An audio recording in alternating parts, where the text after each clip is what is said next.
Yes, people. What's going on? Welcome back to the channel.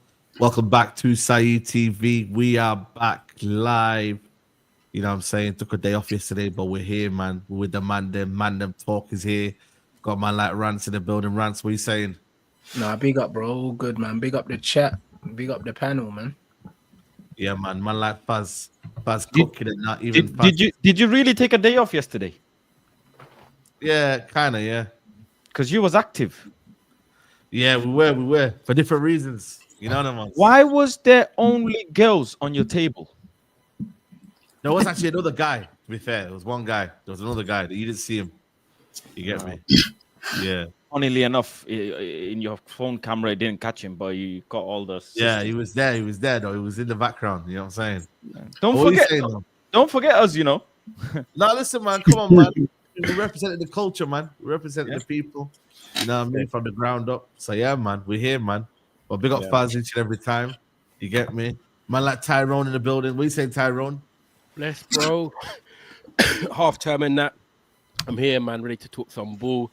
And look forward to the footy tonight. But big up the panel. Big up everyone inside. Smash the likes. Run it up. Yeah, man. I'm all good side, my bro. Yeah, man. We got man like Marcel, man. Marcel. We need your positivity, man. I can't lie. It's the 15th, man. We need some positivity today. But how are you, man? Yeah, I'm good, man. I'm good, man. Big up Saeed, Rance, Faz, Ty, bro. It's been interesting, man. This period that we're going through right now. But big up the chat as well, and let's talk ball, man. I'm looking forward to today. Yeah, man. We got Danny here, man. The chief Amorim out. He's here, man. Man like Danny in the details is here as well, man. We'll have no doubt moves are coming in. Mr. Propaganda, I call him Mr. Propaganda. Yeah. Big up Danny each and every time. Can't hear you, Dan. You're on mute, Danny. You're on mute. You of all people, Faz. Yeah, exactly. Tell him, innit? Imagine my nickname for you was Fazinho. I'm not calling you that no more. You're not Fazinho no more. Bro, I seen him, ask some mad questions online, I said, let me not get involved. That was a good question, though, wasn't it? That was a good question. I don't have the answers. Man. Nah, nobody does, man. But how are we feeling, man? Obviously, last Mandem top. Where were we? I don't know. Did we come off back of a win or anything? Or was it against Leicester? I think it was. You know what I mean? We're not in a great place right now. I'm going to start with Marcel, man. Marcel, man, how do you feel right now as a United fan? Be honest, like, don't do this whole kind of, yo, we're going to get back. Like, really and truly, how do you feel as a United fan right now? Obviously, you don't want to be in the position that we're in. Yeah. But, you know, given the circumstances, I always try to think of a route, you know, that could be best placed for us in this particular situation, in this particular moment. You know, my feeling about the manager is that he can, you know, get us to top honors at this football club, and he can become a world-class manager at this football club. But, you know, circumstances above him have, you know, made it very difficult for him to achieve things this season. You know, starting, you know, at the football club, the time that he does makes it difficult for him to really push on and push the squad on. But, you know, as a Man United manager, you have a task that you have to adhere to. You have to win games. You have to, you know, achieve certain things. But I would say I'm still very calm about the situation. You know, I know that you have to suffer or you go through tough periods, in my opinion, you know, especially if you want to be at a football club for a long period of time, or in my personal opinion, Saeed and everyone, you know, and the chat, I would want a manager to be at a football club for at least, you know, 8 to 10 years or for a long period of time, you know, bed in a style of play, bed in a culture, you know, and try and pick up as much as trophies as possible. But I'm not worried at the moment. For me, I think, weirdly enough, when bad situations like this occur, I feel like, you know, you can really, you know, have an opportunity, you know, as a youth player, as a younger player in this team, you know, there is an opportunity here to step up and maybe prepare yourself to get into the first team regular next season, or to be able to, you know, show yourself as a top player now early. So it's annoying that we're in this situation. But for me, I still think, you know, we have to be patient, especially with this manager, especially with Ineos as well. They've made mistakes, but, you know, you are kind of allowed to make mistakes, if that makes any sense, especially if you're going to be here for a long period of time. You're going to try things. You're going to, you know, it's a massive club and there's a lot of work to be done. So, you know, in hindsight, there was a few things. Maybe Ruben should have come in not now and waited. We should have completed the season. But I think, you know, he's got to see this as almost as a write-off season. Stick to your formation, stick to your style of play and principles. And those that don't survive it, guys, I think they will just get whittled out, hopefully. And that's he's have better management decision making, and the board got to have better board decision making. You know, stage, you know, game by game. So, but I'm still very positive side. I think this manager can achieve good things at this club. You know, obviously I've seen Danny shaking his head. I don't know about the 8 to 10 years. I don't think that's going to happen in football anymore. I think you've got obviously Guardiola approaching 10 years. I think Klopp, did he finish at 9 years? I think he might have finished at 9. You ain't going to see that anymore, I don't think, for me. It's going to be a 2 to 3 year plan. Not even 2 to 3 years. Like, now it's becoming like 18 months, and then we'll give you a new contract if you do well. But I don't know. It's difficult, man. I don't see things improving right now. I don't see, you know, things changing at the minute. He needs to get results. That's the bottom line. You know, the manager ain't getting the results, man. But I do worry for him, man, because if the results don't come now, he has to show now that he kind of deserves to have maybe a summer window, in a sense, because you need to have something to show for it, right? You got to have some sort of. Sorry, I wouldn't give him a penny, a shilling, nothing. Yo, Marcel. Bro.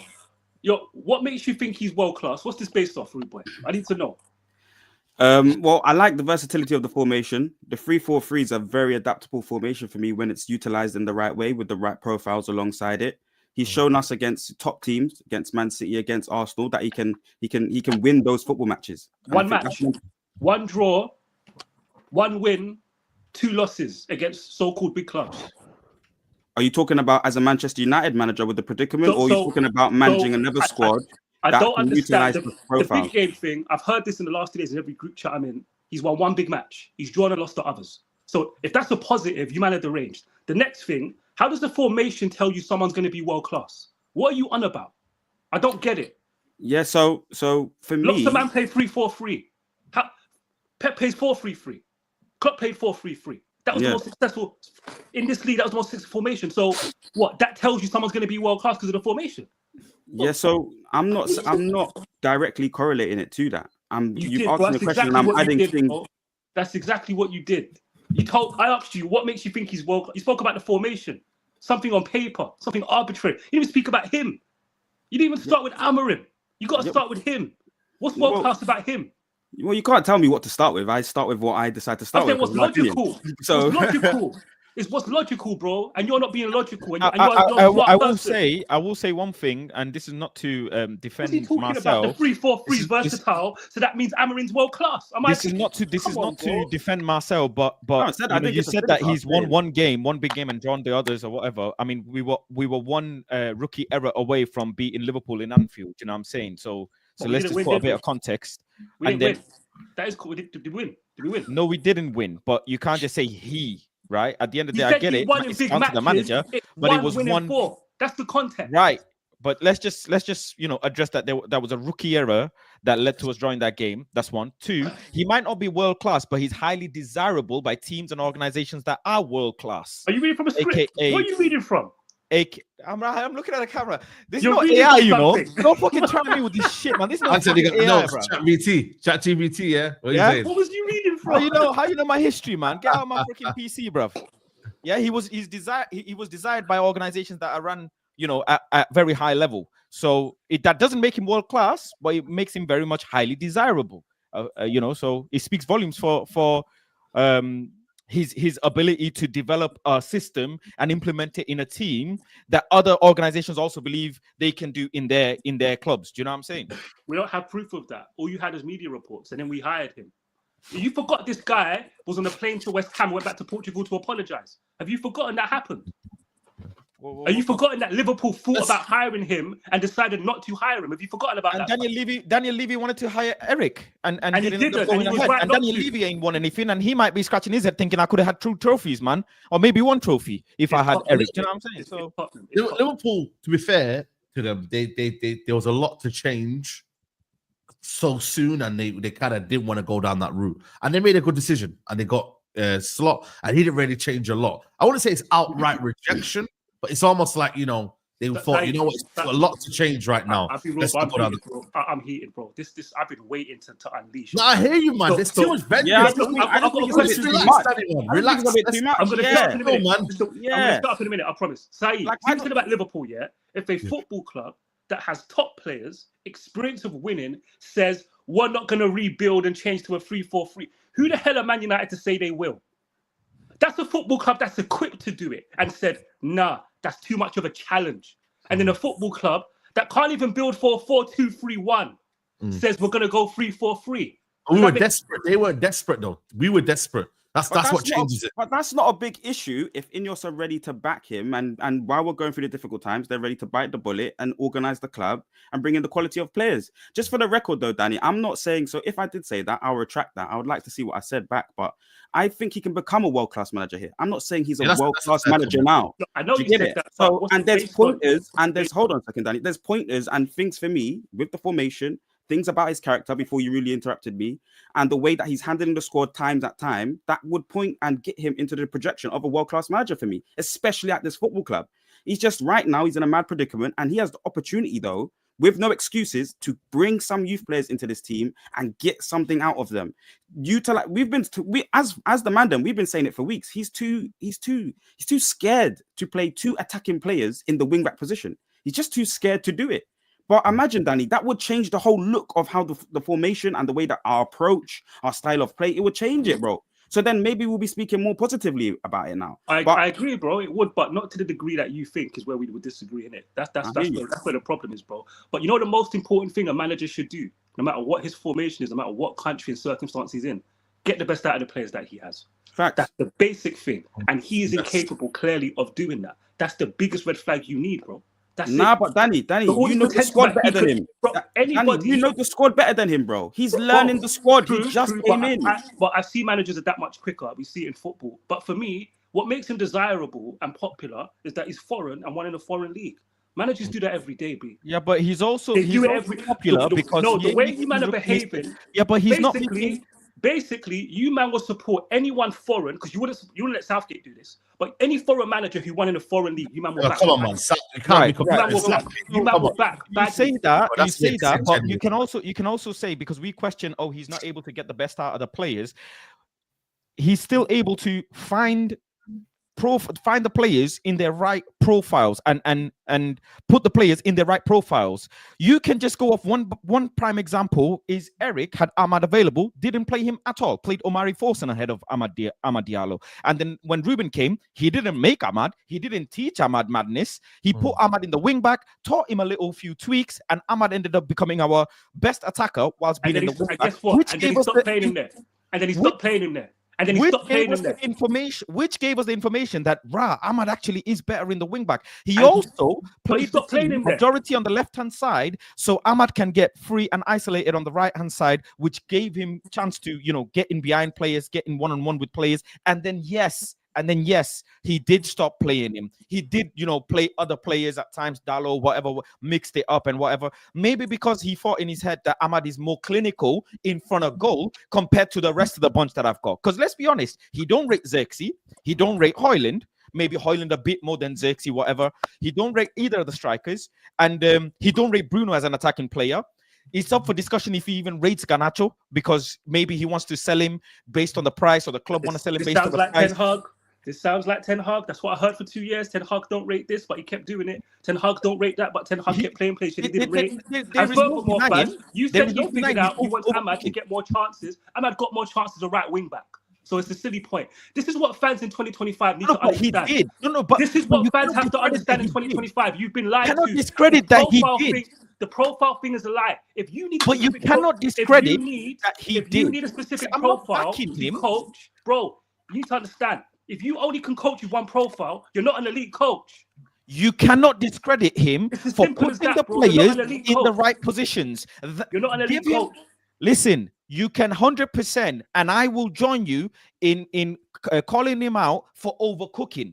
I will join you, but where I will not join you is saying, oh, but he did put the players there, but he's not an elite coach because he decided to, overcook things.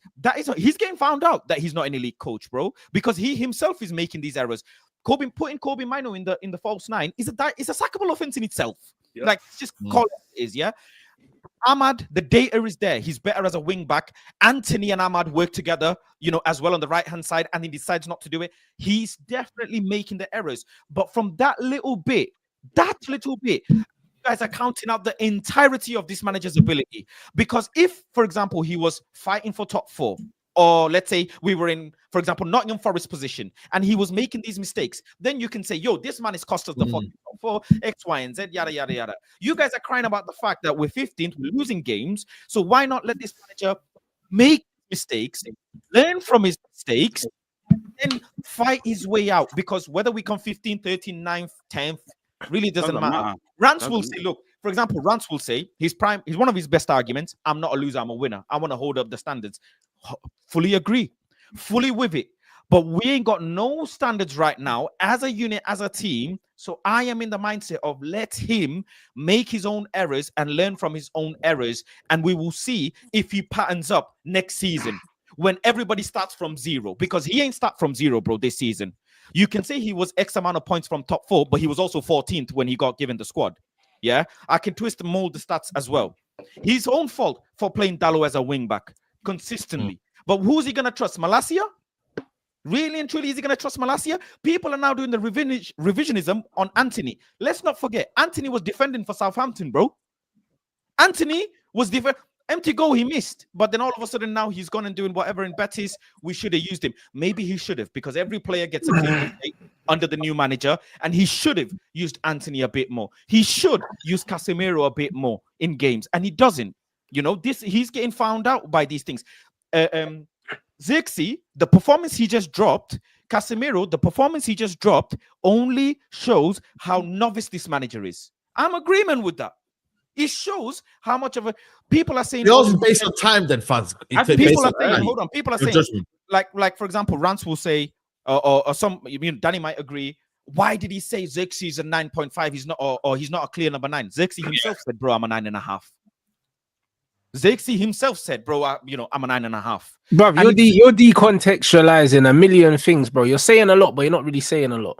What I am saying overall is have patience, and you can understand him when everybody starts at 0 again. Yeah, but bro, you're saying that we can understand him. He don't understand himself right now. He don't. Do you know what I'm saying? So how can I understand someone that don't understand themselves? You said who's he gonna trust? Malacia, bro. Profile wise, Malacia was a better pick than Dalot for that left wing back. Profile wise, considering what he says he wants to do, because on his previous team, he had 2 left-footed wing backs. He had one on the left, one on the right, one inverted, one stayed out wide. So it would make sense to use a left footer on the left-hand side in this team. Malacia was that fit. You decided to persevere with Dalot because he's your mate. So don't fucking tell me, yeah. I don't know if it's his mate, Rance. I don't know. No, it's his fucking mate. Brigado, man. It's his mate, bro. I'm telling you, them man probably go out for dinner together. Do you know what I'm saying? That's his friend, bro. That's why he's playing him. Propaganda. Brother, listen, no, because everyone else that plays shit, yeah, in this team gets dropped. Propaganda, and I'm gonna tell you why, Rance. Everyone else in this team that plays shit has seen bench, apart from Dalot, blood, and Bruno. I rebuke propaganda. That's you why. Name some other players that have had bad games and not been dropped. Okay, then I'll ask you why. No, that's fine. Bad games. No. Name the players, bro. Bad games. He didn't. Brother, I saw Hoyland and Xerxes on the bench for Kobe Mino, blood, and you're trying to tell me, that Dalot should be starting every fucking game. Okay. No. Mazarawi isn't it a situation of managing the squad, Rants? Like the situation that he's in, there was times where he has to put Ahmad at right wing back or in a 10 because there's injuries in the back line and with Kobe, I think he's experimenting. Tell me why Dalot has to start, bro. Tell me why Dalot has to start every game when he has Malacia played in the Europa League and didn't perform well and is coming back from injury, so he's had to play Dalot. Bro, I'll tell you why. Malacia's ability at this level, bro. Why is Dalot playing every single game? That's all I want to ask. You know what's bad, yeah? You know what's bothering me about you Amorim guys? You don't answer anything honestly. Hold on, relax. It's a simple question. They don't have an answer for it. Just admit that. Just admit it, bro. I asked why Dalot's playing every game, and man said to me, Saeed, I just answered it, no, that's 20 fixtures ago. That's 20 fixtures ago. We have 12 games in a row where he's playing. Obrigado tax, bro. Obrigado tax. I told you. You can't answer that, Marcel. It's Portuguese. It's Portuguese bias. I can, Daniel. Marcel, it is. I'll be honest with you. It's Portuguese bias, bro. Because he's dropped. Rance is right. He's actually dropped every single other player apart from them two. Do you know that, by the way? Do you know that? Because them two are the most available players in this team. Well, no, it doesn't matter. They've all been available. Dillet's been available. If we're talking about specifically Malacia for Dalot, that situation is one player has come back from injury, played a game in the system, and didn't play it well enough. Both players, by the way, are extremely low quality footballers. Marcel, he's been out for 18 months, yeah? If anyone should get the benefit of the doubt and be allowed to play themselves into form, it's him because he fits the profile better. Yeah. Like, Dalot's thing was not a play yourself into form. He was just playing shit, bro. And also, he was visibly uncomfortable as well. And the manager still persisted with him. And then he let Malacia go out on loan, yeah? Just to have no cover for him, bro. So Dalot can continue to be our left fucking wing back, bro. Listen, bro, it's not making sense. And then he brought in Dorgu in the first game. He played him on the right-hand side, bro. Tell me, bro. No, I can explain these. I can explain that as well, though. So no, you can't because the manager can't unless it's favoritism. It can't be anything else. Well, I've said squad management. I just think the players available to select, their condition at the time, especially with the Malacia one for me, Rance. Especially with that one, Malacia just doesn't look physically able to play. But he played better every time he came on than Dalot. But just as a point to make, though, to underline, I was one of the. Of course he did. We said it. We saw it with our own eyes. Malacia played better. The only person that denied it was Faz. No, he didn't. I can count you 4 or 5 different times Dalot was robbed of an assist. Yeah, 4 or 5. Robbed of assist. Yeah, we're not robbed of an assist. We're talking about when he was on the left and Malacia. If you want to do propaganda, I'm the godfather of propaganda. You know, I can do this. No, for me, it's not even. Listen, I don't want to do that for Bruno as well, please. Yeah, do that for Bruno. Ericsson blocks. Listen, let's do the propaganda, man. Because let's not make it sound. You as well. You and your boy Anthony. Every fan team we've seen that predicts next season's squad doesn't have Bruno or Dalot in it. That says everything you need to know. Every fan team hasn't got Dalot. Every fan team hasn't got Bruno in it. They've either got Cunha and Ahmad in the 10s, or they've got Edison and Ugarte. Where's Bruno in there? Exactly. He should be one of the 8s. Okay, cool, Marcel. If you go and get Edison in the summer and you go and get Cunha, where does Bruno play? He's part of the No one squad. knows. He's part of the squad. He's part That's what of I'm the saying. squad. But he's not part of the 11. Maybe not. Yeah, depending on form, though. So this is what I'm saying. So he's not. And to start, Musa, I think he starts, and the other player gets minutes to come in. There's no to prove himself. starting. You just have Marcel, to. you're missing the bigger point, bro. What's he actually working on this season? If he's going to have 2 new wing backs, a different central midfielder, and a different attack, what's he working on? Nothing. You know what he's working on? He's working on one. No, defender well, he's that working looks on good in a back three, bro. He's working on one defender that looks good in a back three. I left the system back and three out. reputation. I left the back It's three system. out. So if you look at the formation, you've got the 4 and the 3. What is being worked on now that carries through to next season? Please tell me. Losing. The right now, training sessions with the same shape. You don't want to change your shape. You want the repetition of the reps Who's again in the and shape? again. Who's in the shape? Whoever's there, whoever's available to play it now. It's That's a gonna be squad here game. next It's a season. squad game, Danny. It's not. How do we, you you're don't- asking Marcel? What is being laid for next season? Tell me the carryover, the personnel playing where. Let me know. Well, whatever personnel is still stated, because we won't know for sure, Danny. Speculate. I hope Bruno Yeah, Fernandes isn't being carried Nah, over next Hold season. on. Yeah, Tyrone, you come after. Bro, you're speculating as well, bro. The premise of what you just said Speculate with me. was a Speculate with me. speculation. So Speculate with me. don't be condescending. So hold on, just stop. So don't be condescending when I'm now No speculating. one's being condescending, bro. You're sensitive. Just speculate with me, bro. I'm not being sensitive. I'm just saying that you've labeled that as speculating as if that's bad. It's not a bad thing. I'm saying I'm telling you depending to on who's speculate. here. No, I depending on said who's here, speculate. I didn't say it's a bad reps thing. within the Speculate. same shape. Reps within the same shape is imperative. Keeping the same shape and doing the repetition on the training field, like what Ruben told us to focus on, is imperative. So that's why you have to keep it that way. But even if I conform to your narrative of him changing 4 or plus more players, you should still keep it that way, bro. Because the bench players are going to be important to add to the game in the last 20 minutes, in the last 30 minutes, half time, whatever. So it's imperative to keep the same way, bro. Okay, I've answered it very clearly. Cool. So, Ty, before you go, we're laying foundations for bench players who are coming on the bench next season. That's pathetic. This is pathetic. He ain't laying any foundations for starters because they will not be here. That is the point. I don't think it's And you pathetic can't get because at the around. end of the day, You Danny, can't get around that. I'll be naming the starters next you season. know what? I I'll don't name all the actually starters. agree with Ty Faye, come in, yeah. let Ty come in. It's not Ty, go pathetic. on. Yeah, it's not perfect because for me, when we've already gone through the starting 11, whether it was this manager or another manager, we've already said that we'd keep a handful of players. This is before Ruben Amorim arrived.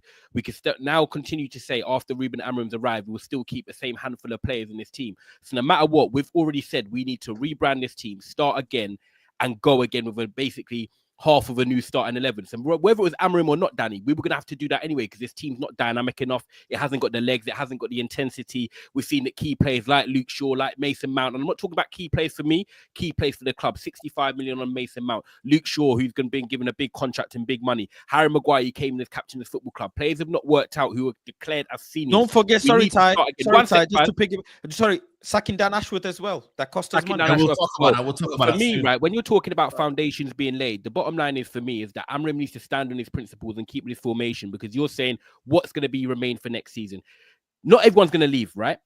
People are going to be here, whether they're starters or squad players, they're going to be here. What I want is them to be getting better with this formation. They're already struggling to understand it by asking Agate for tips. So when it gets to the summer, we start again with preseason. He gets profiles in that suit the formation. We can then merge that together and hopefully have a better start next season. For me, if he goes and changes it now and goes back to a 4-3-3, for example, or a 4-2-3-1, he then goes and gets the profiles in like Coenda, like Acuna, just putting it out there. All of a sudden, okay, guys, we're going to go now back to 3-4-3.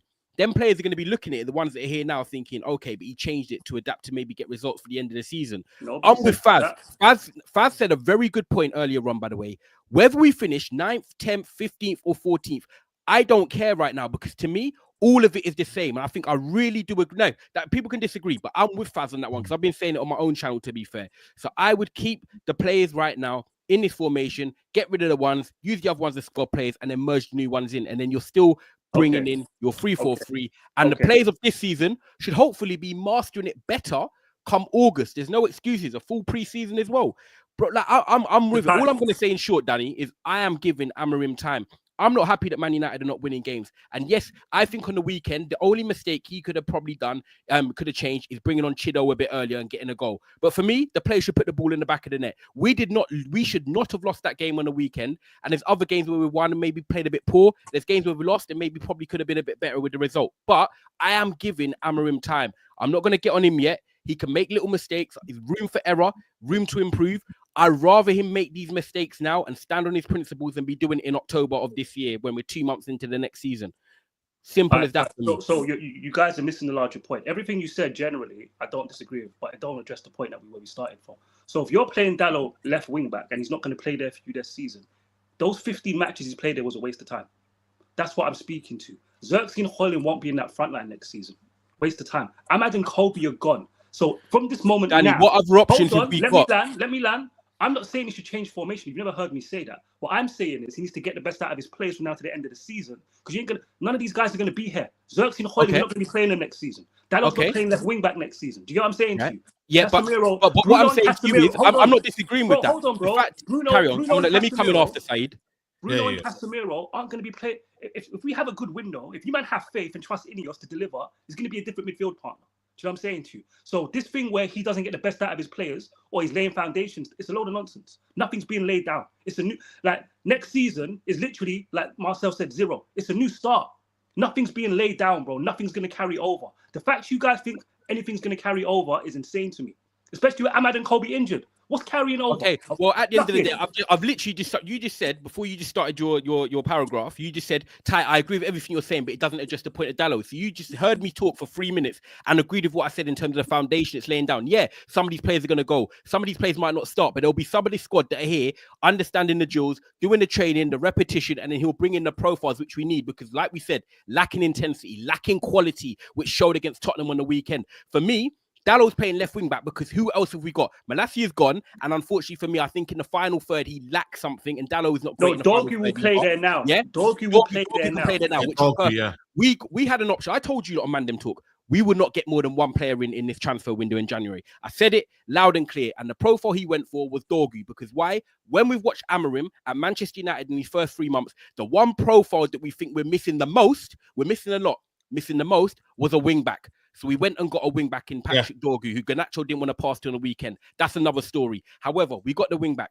Dalot is playing there right now because who else have we got? Xerxes and Højlund are playing there right now because who else have we got? So you're saying, he's playing people that are not going to basically be here next season. Right now, there's no other options because Rashford wants to go. 1 second, that's bro. Right now, bro. 1 second. 1 second, right Danny. Now. Devil, you're being a devil. Chill. 1 second, That's right now, bro. That's right now. He's had 20 games before. Yeah, right now. But what's he going to do? Play the 18-year-old and 17-year-old kids? Right now, we have got this squad. What's he built for the last 20 games?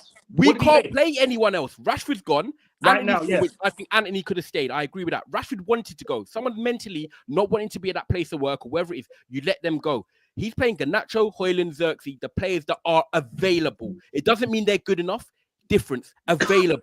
Some of them will get better, like Joshua Xerxes against Tottenham on the weekend, one of our better attackers. He can stay at the club next season. I like what he can bring. The others, I don't think they're good enough. But right now, they will play because they're available. And also, it gives them a chance. It gives them a chance. I'm going to finish. It gives them a chance to maybe prove people like me and Rance potentially wrong and some of the players we don't like, or the manager wrong. If not, they go. We can't do much else with the squad we have, bro. That's why they're playing. You're missing the point again, bro. That's happening now because, that's happening now. He doesn't have a choice because of injuries. The last 20 matches, he had choices, bro. He didn't lay nothing down. What I just said about Dalot. Malacia was a choice. Played against Arsenal. Wasn't great in the final third. He doesn't like him. The previous 20 how many matches, he didn't lay anything down, bro. Everything that's going to happen now because of injuries. I accept that.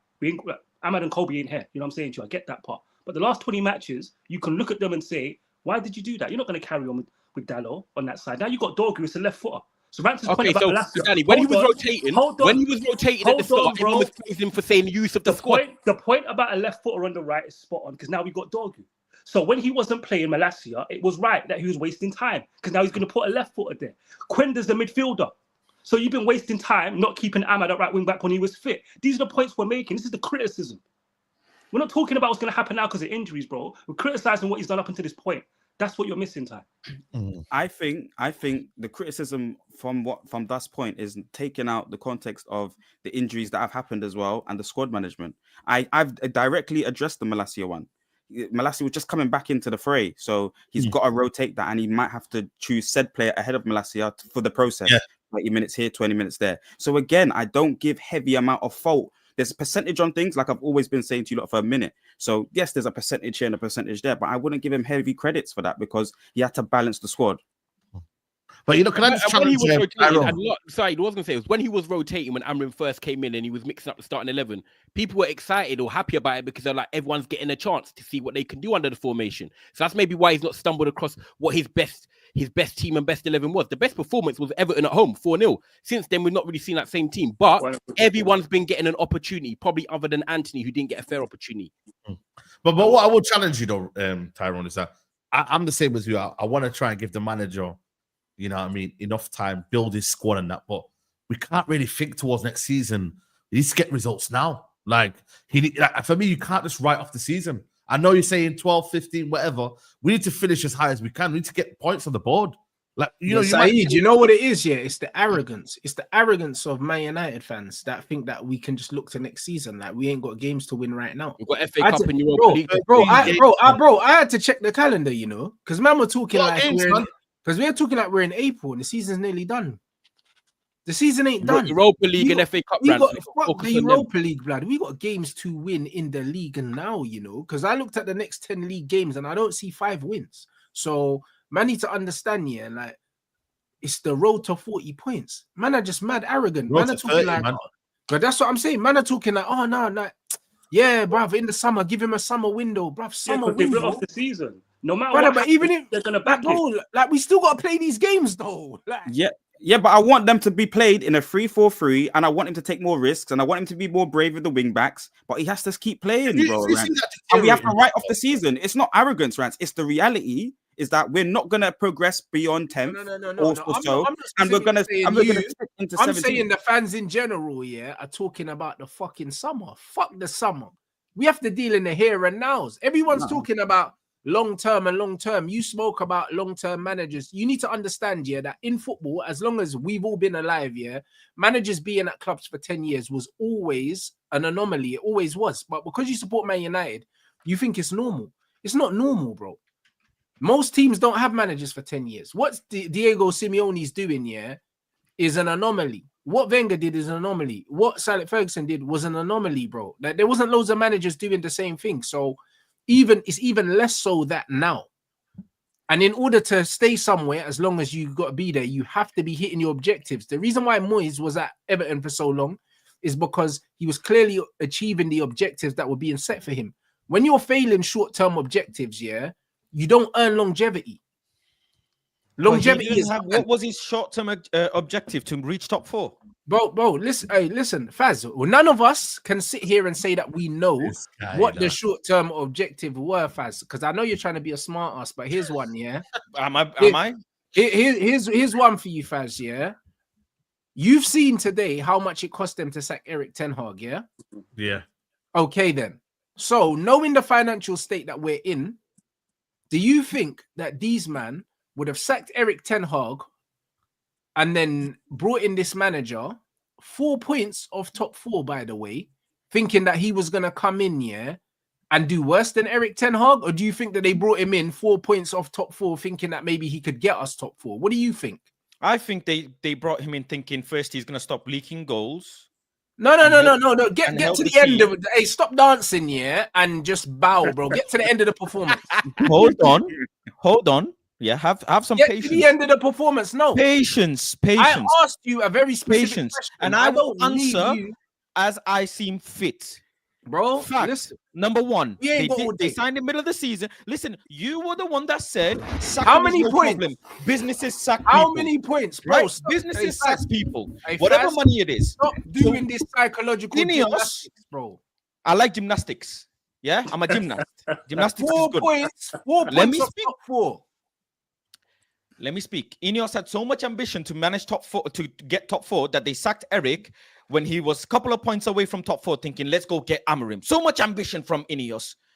So much ambition to get such a desirable manager, to try and bring the formation, to stop Faz, what do you really think, though? Faz, what do you really think, though? to stop leaking goals, and then they brought him in and they gave him a couple plays in January, but really and truly, he's not got a great tune out the team. That's it. So basically, that is it. So basically, yeah. But two things can be right. He's going to do better than the guy in front of him, and he hasn't. Two things can be two things can be right at the same time. They can be, but they're not. Hold on, Rand. Hold on, Ronnie. You can say, for what it's worth, I got the for what hold on. You can say that he's not getting a tune out of the team. I will agree with that statement, but I will also say Ineos are not getting a tune out of their job as well, because really and truly, how much clued up what they were when they sacked the question I asked you, mate. As much as you think you're making a good I've answered your question, but that's not what I asked. Now I'm making an additional statement. Yeah. Cover letter. Let me make my cover letter. Have you even answered what I asked you? I don't believe you have. I have answered. They had so much ambition that they got a manager. Do you believe that Ineos thought that this manager was going to do better than the previous manager? Yes or no? Yes. Well then. Yes. Of course. But there you go then. So he's failing. Of course.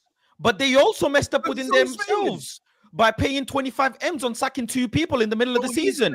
That you credited as well, thinking businesses sack people. That's not what I asked you. Is the cover letter additional statement? Well, I didn't ask you for any of that.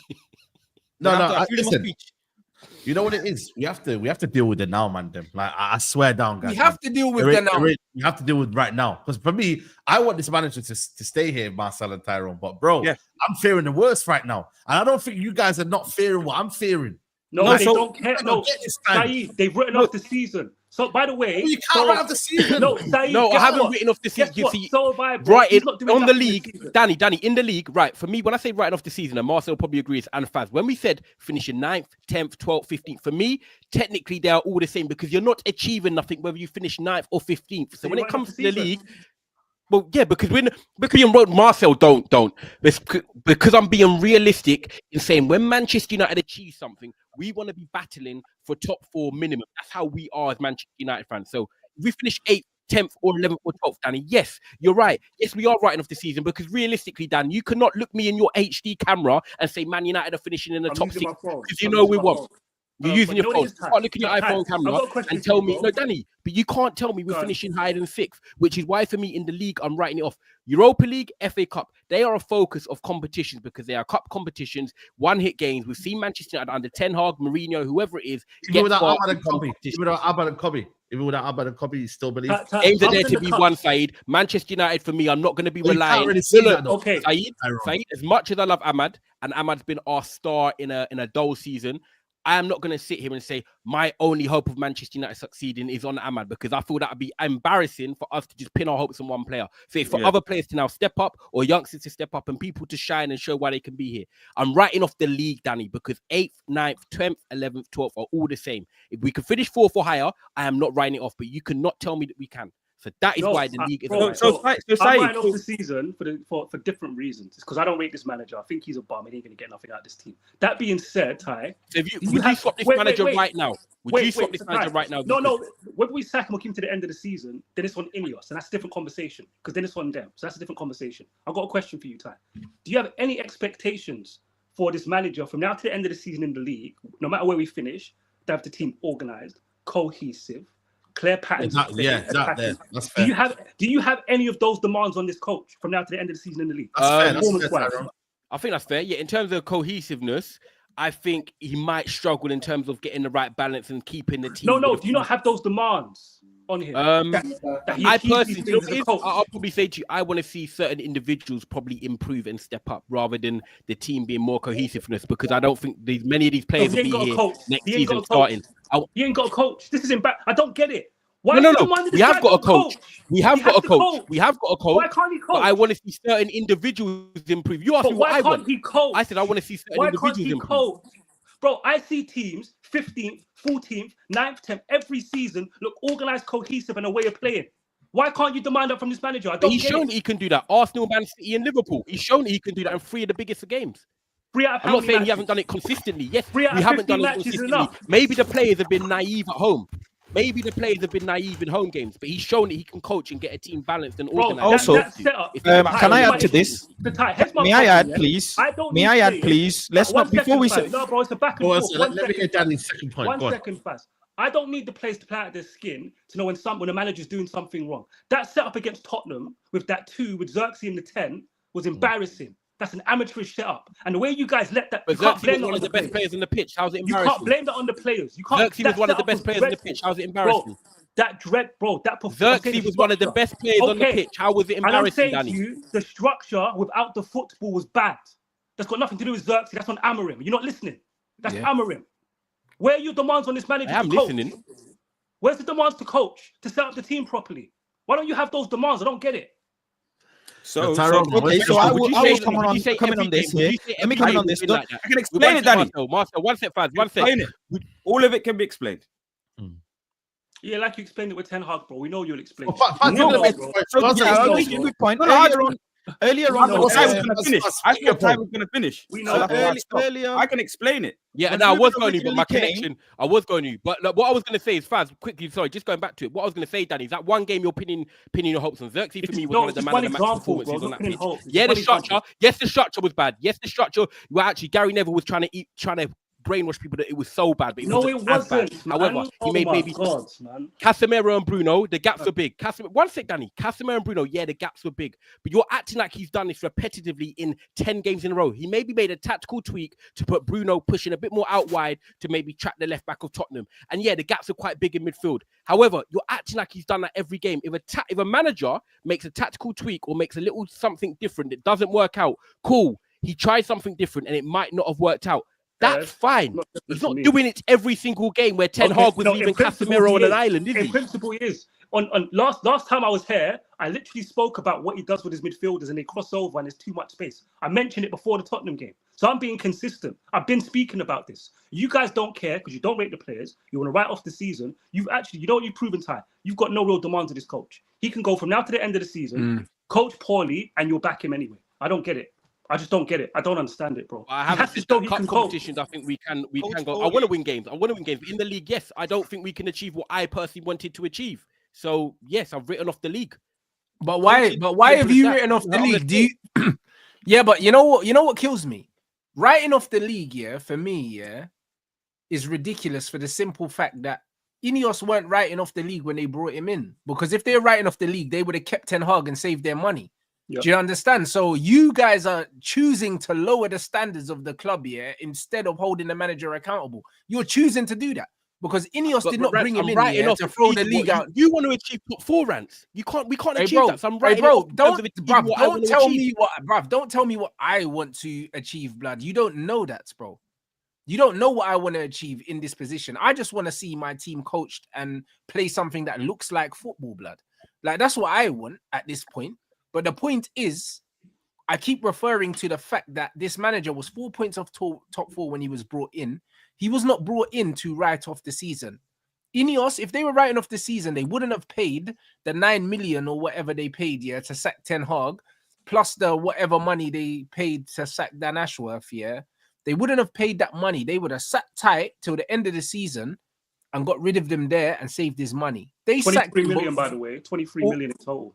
Altogether. Well, there you go. So they would have saved their 23 million. The reason why they spent that 23 million is because they believed that they were getting a coach that could take us forward, not backwards, bro. And immediately. Rance, do you think no. Hold on. Do you think that changed the Rance? Wait. Bro, listen to what I'm saying. The fact that you said, the fact that you're turning around and saying he didn't want to come now, that's even more proof that they thought he could do something now, or else they would have just waited to the summer because it made financial sense to wait till the summer. So why are you writing off the season? You're writing off the season because you want to cover up the fact that he's fucking failing. You don't want to hold him accountable for his failures.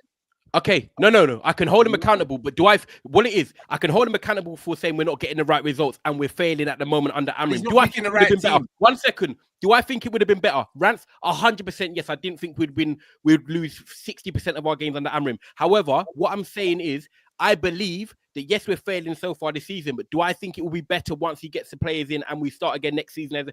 As I believe in that. And that's what Marcel and fans probably believe in. We're not going to be like this next season. We will get why- better. but- And if I'm why wrong, do Rance, you believe in that? if I'm wrong, I'll remember this stream and I say, Rance, you are blood clot right. can't But right predict now, that. Why do you believing believe what in that though? Why do you believe in that? Because I believe that in this Manchester United team, personally, I was talking about it at work today. If we get 4 or 5, and this is You see that Eric Ten Hag in Mandem, they have a different level of belief. if we get That's 4, what I'm saying. Ten Hag in Mandem, everyone that was if we Eric Ten get 4 Hag players in, has a different level of we belief. get 4 players in, the 4 or 5 right profiles you. in, I think Manchester United team will look so different. If we get I'm a not bench even strike, hammering out Ty, yet. we get Yo, a Ty, No, same. What Ty, happens if 3 of those I'm not players hammering don't? out But yet. Ty, But I'm not just going to be on this that we're going to have a good season. I'm just saying, you know what it is? There's a lot going on now. We have to look at what's in front of us.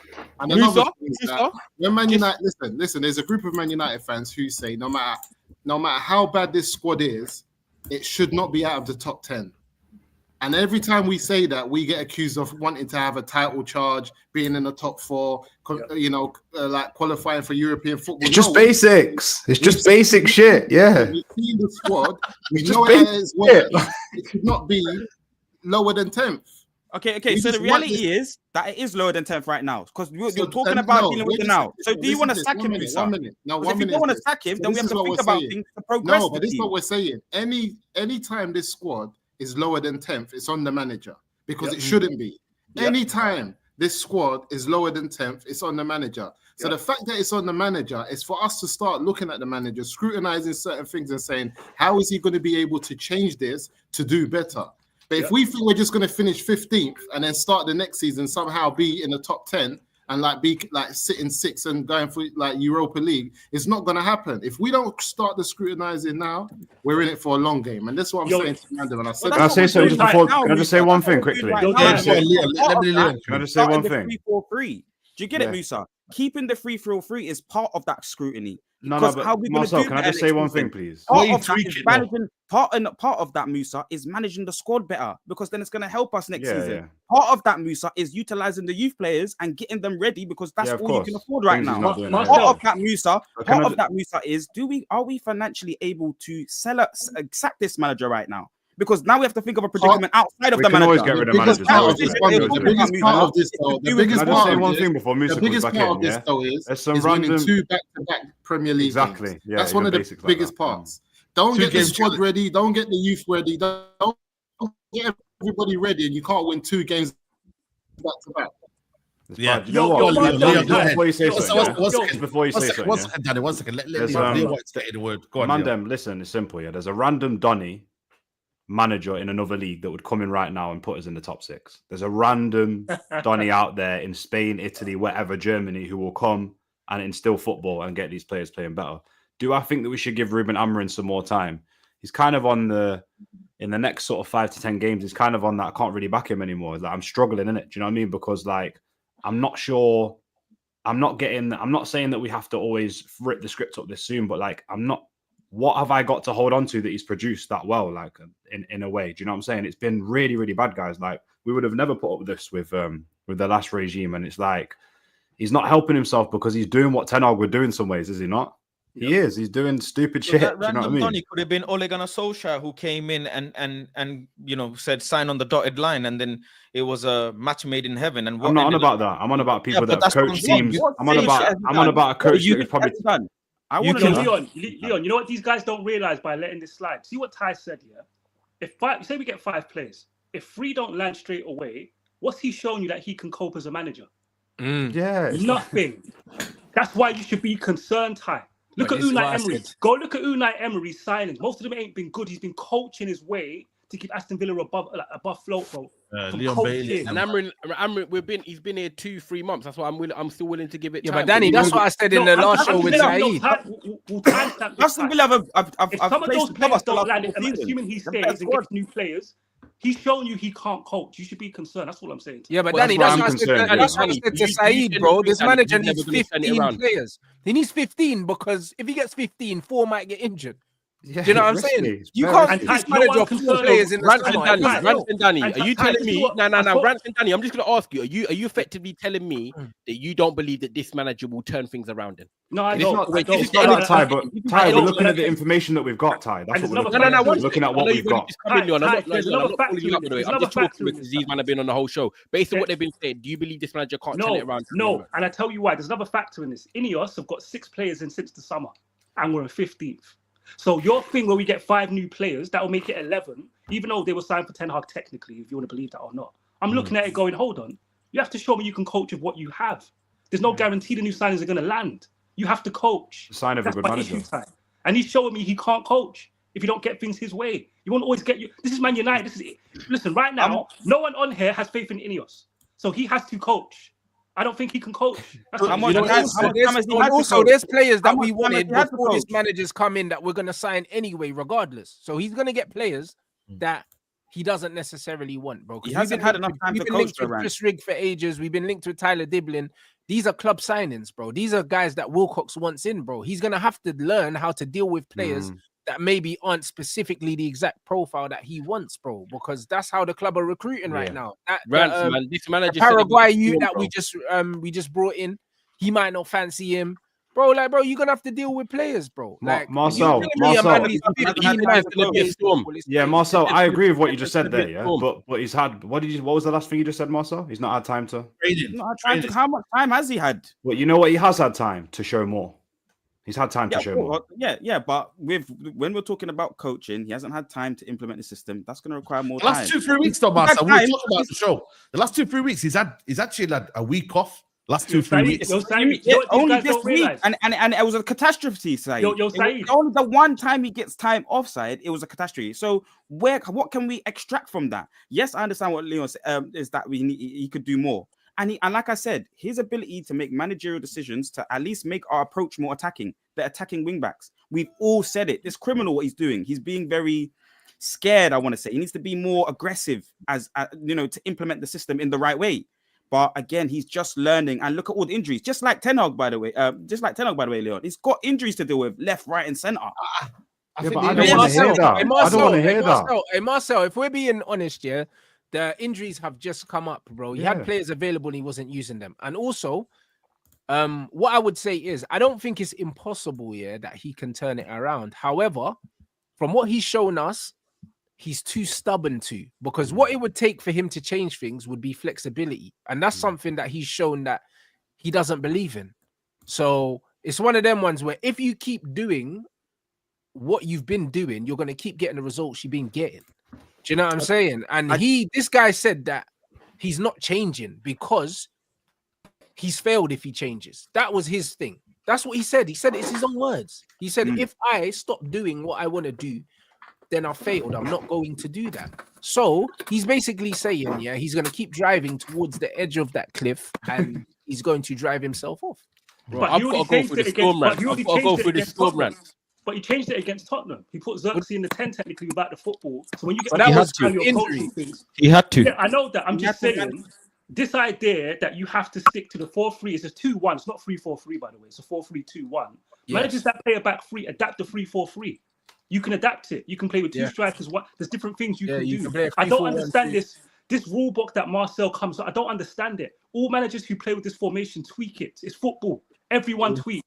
No one sticks to anything. I think he's more. Danny, it's already built into the system because you play a 5 at one phase and then you play a 5 in the forward line in the next phase. But so you're saying you shouldn't change nothing. Why shouldn't you change? Everyone changes. Everyone tweaks. Everyone makes adjustments. Especially when you're this low in the league, you've got to try things, man. Come on. What it is the profile. So he will change his approach once he gets the correct profiles in. Yeah, but I think he should be doing that anyway. He will play a Quenda and a Dorgu once he gets a Quenda. He couldn't play and persist with Ahmad because he just didn't have the humans that are able to replicate what Ahmad's able to replicate there. And then he was suffering with the lack of goals. So then he's like, okay, well then let me move Ahmad into a position where we can create more goals.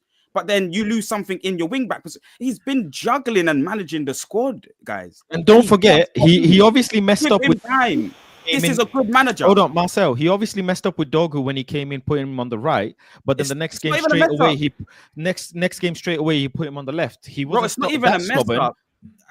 I think that's even the wrong language to use, bro. He's just got in the door. He's trying to experiment. language, And see fam. what First can game was a fit. sample size anyway. Don't wasn't it? forget, not a don't mess forget up. He's Everton game. tried to play Don't right. forget the Everton game when he after the win, he was still in distress because he's saying like He wasn't I happy know with the that next game. game is where I need to see, and then he was saying that I'm having to teach the players at what times to go forward, what times to sit back. And yes, he has had a nice long time, a whole week to prepare for the game before, and he's had a bit more time to prepare for Everton as well. And he should be with the players he has now, be able to teach them. So what is he teaching them? Van Gaal did it with the youngsters. So if he's such good of a manager, he should be able to do it. There's no Van Gaal's system was a lot more simple defensively to actually get in. This manager, wants to micromanage everything and do this man-for-man press. That's our biggest problem. It's not the three at the back. It's the man-for-man press. It's the gaps that we're leaving. This is the problem. That's all it is. If he switches, our defensive style to a mid-block and everyone gets behind the ball and they keep their shape, all of a sudden, all the goals we're conceding will dry up. It's that simple. And you don't need to coach. You don't need to coach that. And you don't even need to coach that, bro. That's what he should have first done. Instead of playing defenders at wing back, he should have played attackers there, and he should have made sure off the ball we're defensively responsible, bro. Because that's what the successful top coaches do. They make sure you're defensively responsible, and then they let their players play football. That's what Unai's doing at Aston Villa. Yo, Rant, you know why I don't rate this manager? You see against Tottenham, I looked at it. To be fair, he changed it in the second half, innit? But I'm a football fan. You're defending with a two-man midfield, Xerxes in the 10. You've got nothing but space either side of the midfielders. Your wing-backs have to push. Yeah. It has to be actually a 3-4, 1-2 on paper. Yeah, or 2-1, yeah. And it took him about 50 minutes to do it. I'm like, that's poor. That's terrible. I clocked it in 5 minutes. Gary Neville, by the way, he was telling the truth. He weren't brainwashing. It was facts. You could see. Why? Put it like this. Any formation, why is your central midfielder picking up a fullback in the opposition? Do you know how bad that is tactically? You fucked up. Yeah, it shouldn't happen. That's why. That shouldn't happen. We shouldn't have lost that game. I think players should have scored their chances. Simple as that. No, but this is what happens when you do a man-for-man press and you tell someone you just have to grab your nearest guy. Remember, we conceded a goal. I think it was in the Europa League. When the ball went over the top, and I think man was saying Malacia got outpaced, but Lissandro ran forward like 15 yards to pick someone up.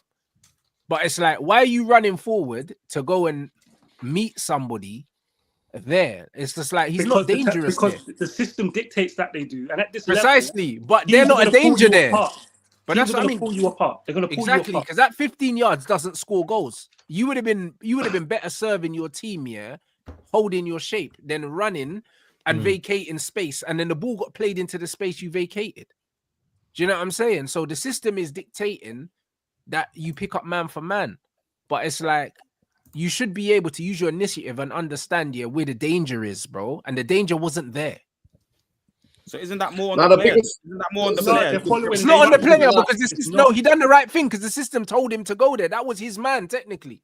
Johnny Evans was doing the same thing. Johnny Evans was doing the same thing against Ipswich. Half and half, yeah, and he was getting caught by Hutchinson in that space. So in the first game, before Nuruddin comes in, I think what I hear sometimes as well is I would say don't fall into the trap of because Ten Hag made you believe that certain things have to be certain ways and they can't be tweaked, that football cannot be more adaptable. It's all down to the mindset of the coach. Like this coach decided to leave a job, decided to come in with no preseason, decided to come into a whack squad. He knew everything. So at the end of the day, he knew that he probably was never not going to make top 4 or 6, that he'd have to tweak his way through. But he's been lacking in some areas. So like there's a balance between, I do want to give Ruben Amorim more time. I do think he's a good coach. But part of me also thinks as well, it's like the amount of time to get it perfect and right. I don't like that from the last regime. Do you know what I mean? I still need to see more along the process. Nuruddin, you talk about it a lot, man. You talk about the process, don't you? Like actually seeing stuff along the way, innit? Do you know what I mean? So it's just a balance for me. I can't just let him keep losing and being like, yeah, he's a great coach and it'll come good in the summer we buy players. I just don't think that's good enough, like, genuinely. Nuruddin, could he hear us, bro? You want to say something there? Is he lagging? Oh, he's there. Yeah, big up people, big up Kings. Listen, the biggest thing for me was that leaving Casemiro alone. And you know what? If you go on my channel, I've done a video before I even came to the football club, and I wrote, "This guy's like Ten Hag. He plays 2 in midfield, Ten Hag sometimes to play one, but he vacates the midfield. He leaves massive gaps and spaces. I went on quickly on YouTube, watched about 5 or 6 highlights of Sporting Lisbon games, and you see that. But the guys who are in midfield, you have to have 3 lungs. They have to be able to cover so much space. And then he expects the 10s to drop and to also help out with that. But the biggest thing for me is no problem. So if you want to say, okay, Spence left back, he is inverting, and we know that Ange tactics start to invert the fullbacks, right? And so I won't mind if Bruno was to go and press him up, yeah? But leaving 25 yards or 30 yards, sometimes 25 yards or 15 yards either side for Casemiro, whose fucking legs are gone, is mind-blowing to me. That gave them the game to Maddison, because Maddison was just chilling in that area next to Spencer. He was getting it, popping it, and getting it. But what annoys me is that how he doesn't coach the basic things. 3 stooges of centre-backs. They're playing against Tel. He ain't no physicality. He wasn't doing running on the shoulder. He was just playing in front of them. He's coming to the ball all the time. But 3 of them, I just stood there next to him. Not one of them thinks, right, you know what, let me just go into that space quickly and help out Casemiro and actually make sure we don't get bopped. Yeah, do you want to know why structure? Because if they go into the space, then the wide forward goes into the space they've left. That's what. So when I talk about pulling the pass, what is the Ipswich game? When you but Diego Dalot's already back there. No, Diego but if you look at what. But structure. If you look at what he did, right. Bruno gets. Listen, but once Bruno gets, well, you've got a double pivot structure. You've got a 2. Right, once one guy leaves, the opposition's got you. They can do anything they want to you at that point. Anything we do, we're fucked. It's as simple as that. And you saw that in the first half. They're playing in front of us. And Diego Dalot could even come in and have that space because there's 2 of them there. To me, if these 3 stooges, and at times nobody's coming to come and help the midfield or step up as a team, and we're not stepping up. And he admitted at the end of the game, he was like, I can't go to a 2 because Maguire will get murdered. Maguire's getting fucking murdered now. Exactly. You know what's funny? You see that comment, yeah? You see that comment from Jeffrey? That's exactly what people were saying in Ten Hag's first season. When they saw the space, they kept blaming the players. And I kept telling them, that's the structure. He is leaving. It's got nothing to do with Bruno being ill-disciplined or the players. That's the structure. And by next season, when we get new players, people will see the same thing. It's the manager. Listen, people don't want to have Made it was leaving Ugarte on his own. And listen, people don't want to have the conversation here. But listen, I don't blame Amorim. I don't blame Amorim, right? I blame the pricks that bought in here. That's who I blame. That's who I blame. I don't blame Amorim. I'm not going to scream manager out, right? Because you should have done your due diligence. And the beginning of the season, they said, this squad is not compatible for him. Yeah. And this is where I disagree with certain people. Because I'm a believer, if you're going to get time on the training coach and you say yourself you're a coach, you have to be able to coach. You have to be able to coach to get the best out of the team. And it should take maybe a month and 2 months to really understand the squad that you have, right? And I understand that the period they brought him in was 3 days. Every 3 days he had to play. So it was all about just about resting. But on the whole, I'm never going to blame any coaches or any managers ever Manchester United get. I look at the people who brought them in and where are they? And why are they letting him? Why are they hanging him out to dry? That's the biggest thing. Why don't somebody come out and make statements? And why is he insinuating that this season is a free hit? He came out and said it. But then at the same time, he also said, I can be sacked. Do you know what I mean? Yeah. He's not afraid to be sacked. He's not afraid. He's not afraid. He's not afraid to be sacked. But he's afraid to let go of his principles, Nuruddin. That's what he's afraid of. Yeah, I'm blaming the people who brought him in, and that's where we need to talk about people. That's where we need to talk about. Yeah. Because at the end of the day, you had Ten Hag, and I keep saying it, Ten Hag needed a special kind of players to play his system, and then we triple down and get somebody who's telling you I need even more specific type of players to play my system. And that's why I was saying, go and get Premier League guys who know what the lay of the land is. And Saeed, you were arguing me, telling me, no, we can't be scared. No, what I said was not every foreign man. I am scared because I've been burnt already. Yo, Saeed. And the other thing that we have to acknowledge as well, guys, we have to acknowledge there is something rotten at our football club. There is something rotten because a lot of managers I didn't want. A lot of coaches that didn't want, a lot of players that didn't want. They can't all be that shit. We have to accept that as well as the reality of fan base. We have to accept that. We must accept that there is something rotten at this football club because now players are going to other places. Marcus Rashford created the most chances in the weekend just gone in the Prem. Yeah, he's in an environment that suits his players, and that's what we're trying to get with Amorim. You know, you have to allow. The other thing I want to say, those people who are saying, "Oh, but David Moyes," listen, David Moyes is playing different football to where Manchester United want to go, where we can play modern style of football, where we can go toe to toe with big teams. But I believe we don't have the players. We do not have the players anywhere near to go to big toe to toe. Structure. The team that's winning the league, they're not going toe to toe. Do you watch Liverpool? Listen, no. That's what I'm thinking. I'm not really convinced by Liverpool, by the way. Structure. They're not a dominant team. Like, listen, that Klopp era, that's not the standard right now. The Klopp, that's not the standard. Look where Forest are. Look at Chelsea. I don't want to be about Chelsea like at the start of the season. They're just doing the basics, Liverpool. This is a bad Premier League. This is a bad Premier League. 100%. One sec, Structure. This is not a high standard Premier League with lots of teams playing dominant, clear football. It's not that type of league right now. That's what makes it worse for Amorim. That's why I'm looking at him funny. If you look at who we're competing against right now, they've all sacked managers. And you know what? They're actually playing. I'm not going to lie to you. Listen, no one has Danny, the same way you're looking at it like that, the same way I'm looking at it, we get a few of the right profiles in, we can make ground. That's the same way I'm looking at it. Fair enough, Ty. But you know what it is? Listen, like, we're in the same position as teams in and around us, but they've all sacked managers. This is England. You don't get time to coach in this country. I don't think people realize that. This ain't Spain. It's not Italy. It's not. You don't have time to coach. No, you don't. But we wanted a complete reset, so now we're going through the storm, and now we're qualified, man. We're not qualified.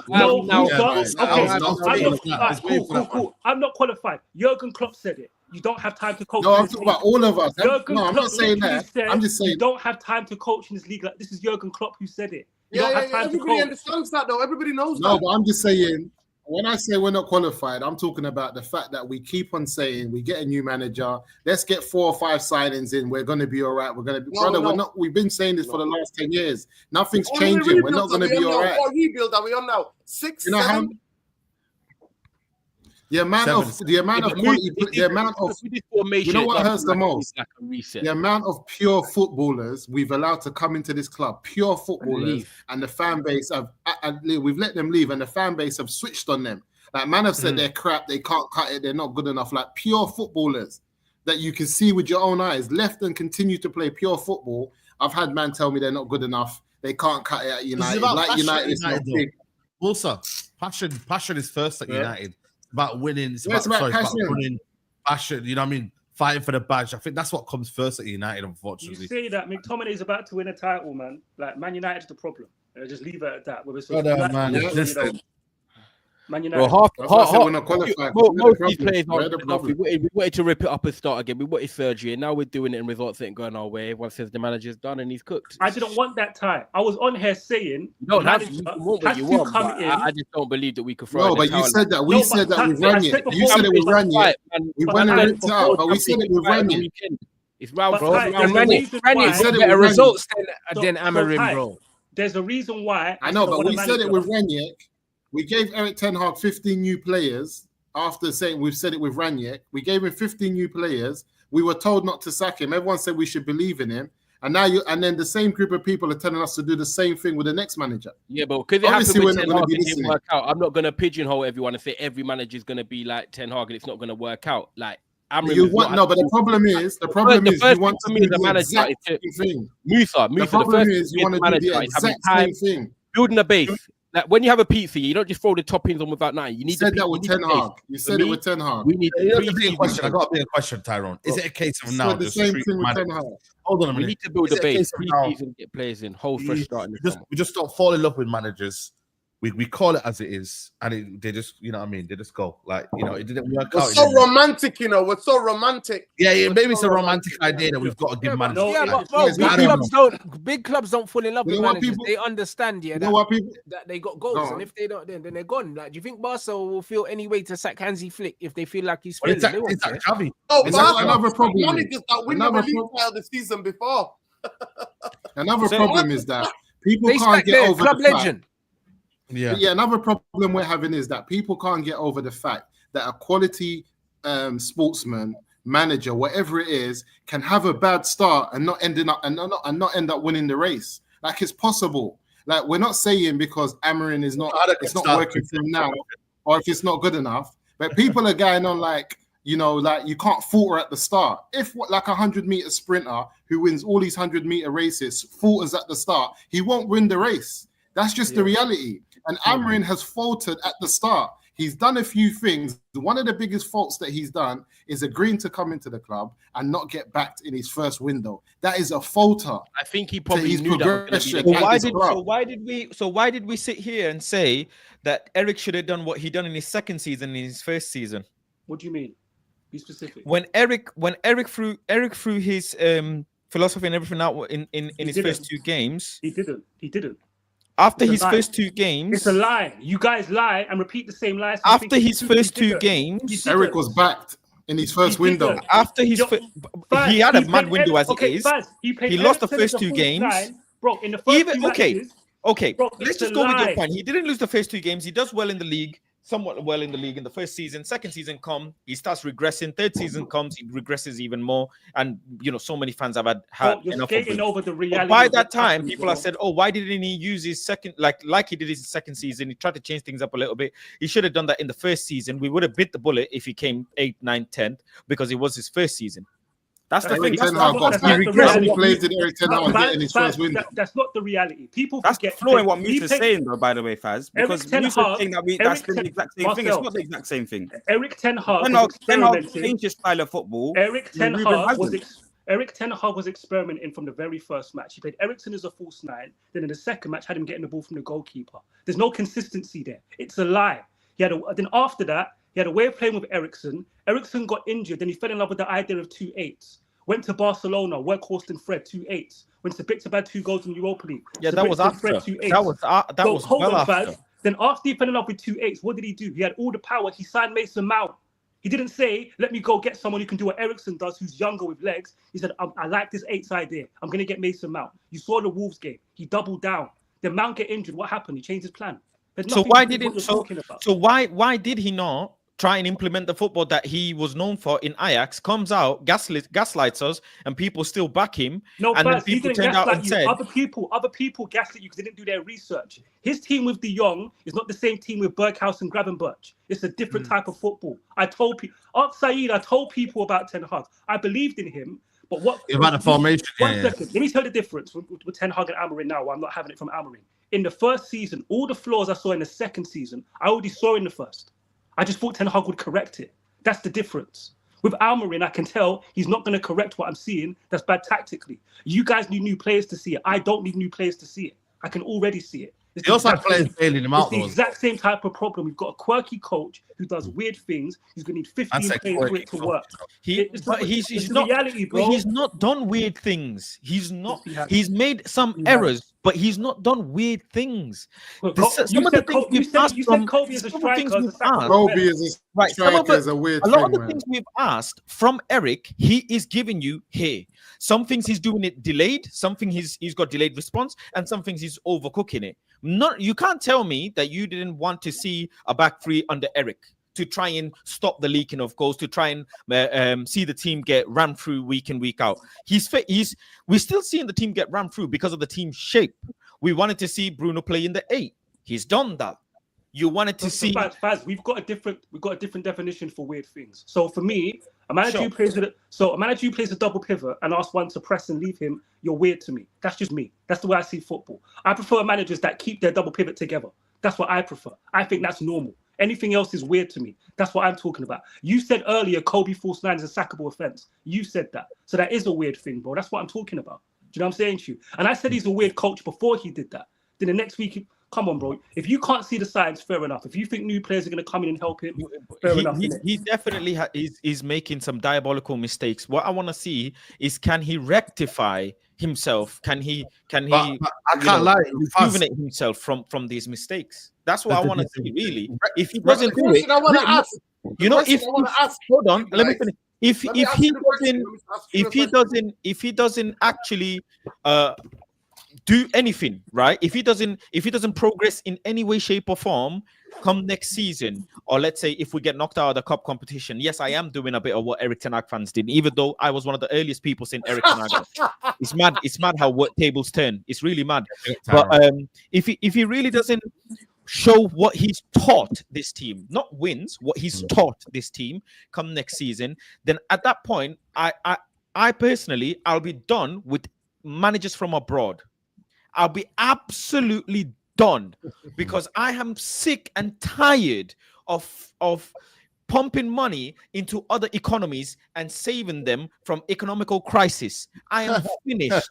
I don't rate the Eredivisie no more. Faz, that's not the problem, bro. It's not that he's foreign. That's not the issue. Do you know what people don't realize? Like, Faz, here's the Wait, issue. so Faz, you want Brexit FC? Yeah, Brexit, bro. That's I swear crazy. to God, I'm Brexit. No, FC. the problem. That's The the issue thing, is, bro. yeah, I'm tired United of it. fans buy into a lie. They buy into a lie that managers come in, force their style, and it happens from day one when they. John McGinn. How many managers has John McGinn had? Your statement. Six. But here's the thing, Faz. Look at Jurgen Klopp. Did Jurgen Klopp start with 3 midfielders and 2 wide players when he got to Liverpool in the first 2-3 seasons? No. Did he play with Coutinho the way he played with Mane and Salah? No, it was different. Pep Guardiola at City, that's not Barcelona. That's not even what he did at Bayern Munich. He changed. Man United fans have bought into this lie that Pep and Klopp did the exact same thing in the Bundesliga and the Liga and came to the Prem. They didn't. It's not the exact same thing. That Dortmund team Klopp had was very different. It was a 4-2-3-1. They played better football than Liverpool. They weren't as direct. It's different. So you keep saying, no, go get a manager. I did this with Ten Hag. Go get the manager, force your style. Bring Do you that also believe that it doesn't work like that? It doesn't work like that. So who do you believe? Who do you believe, Danny? You had the manager. You can sack the manager now. Who do you believe with the group of players that we do have and we might not have? Because we can't talk about the players that we might not have, because that's just track. Who do you believe could do a better job?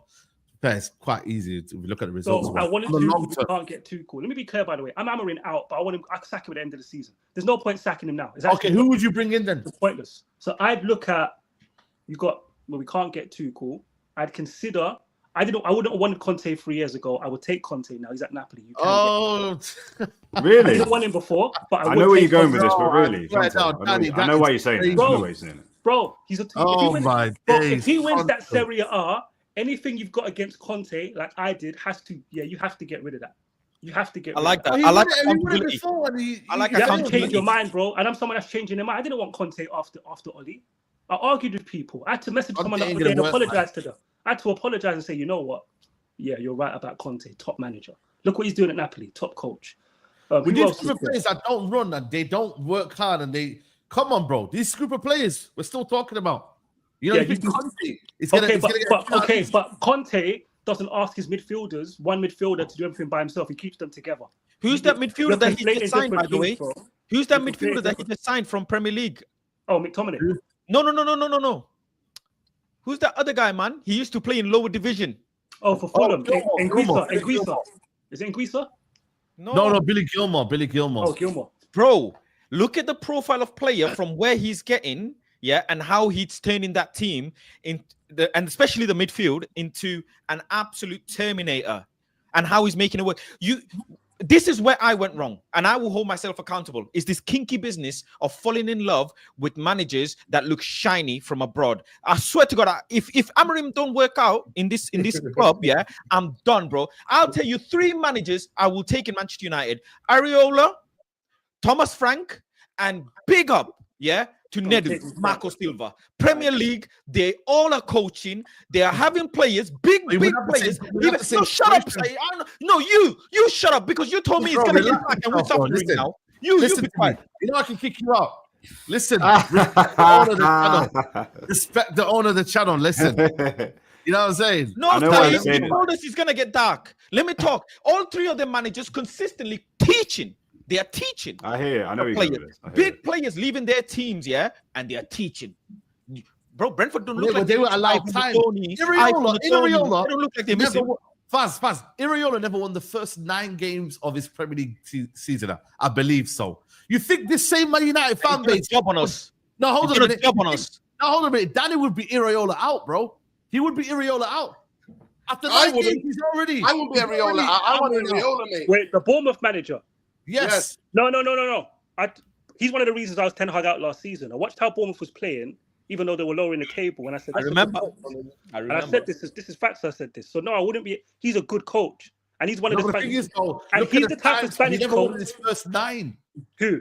He had a bad record when he came in Areola. Yeah. But here's the difference. Last season, one of the reasons why I was Ten Hag out was because of Forest and because of Bournemouth. And I was looking at these teams saying, how come these teams have a way of playing football and we don't? It's the coaches. Do you know what I'm saying to you? Even though they sacked their manager, Forest, the Bournemouth manager, he's a good manager, bro. He's a good coach. He's a good coach. I get he's a good coach. We know Amorim is a good coach. No, But I don't. they allow him. What? Because of Portugal. I'm not being funny. You've never cared about who won the Portuguese league in your life. You only care now because we have. No, because you know what, we've seen him in Europe though. We've seen Amorim in Europe in the Champions League. We've seen one season, this season, some group games. Man. We've seen him beat Arsenal. Okay, cool. Let's go get the Club Bruges manager because he beat Atalanta in both legs. It's not about that. It's not about that. No. It's about both legs, by the way. He beat them 2-1. Let's not forget. Sorry, let's not forget Saeed. Sorry, let's not forget Dortmund were doing well in cup competitions and look at their positions in the league as well. Prime example, cup competition managers that we have been hyping up. This is what I am learning. I have to look at myself in the mirror, looking at European football and judging these teams' managers and saying, oh, look at Dortmund. Prime example, Dortmund. Absolute prime example. This is why I'm going off league day, especially Premier League. Look at Nottingham Forest manager. And he got Premier League experience, comes in, boom. What players has he got? Chris Wood, not one of you would have taken in Man United.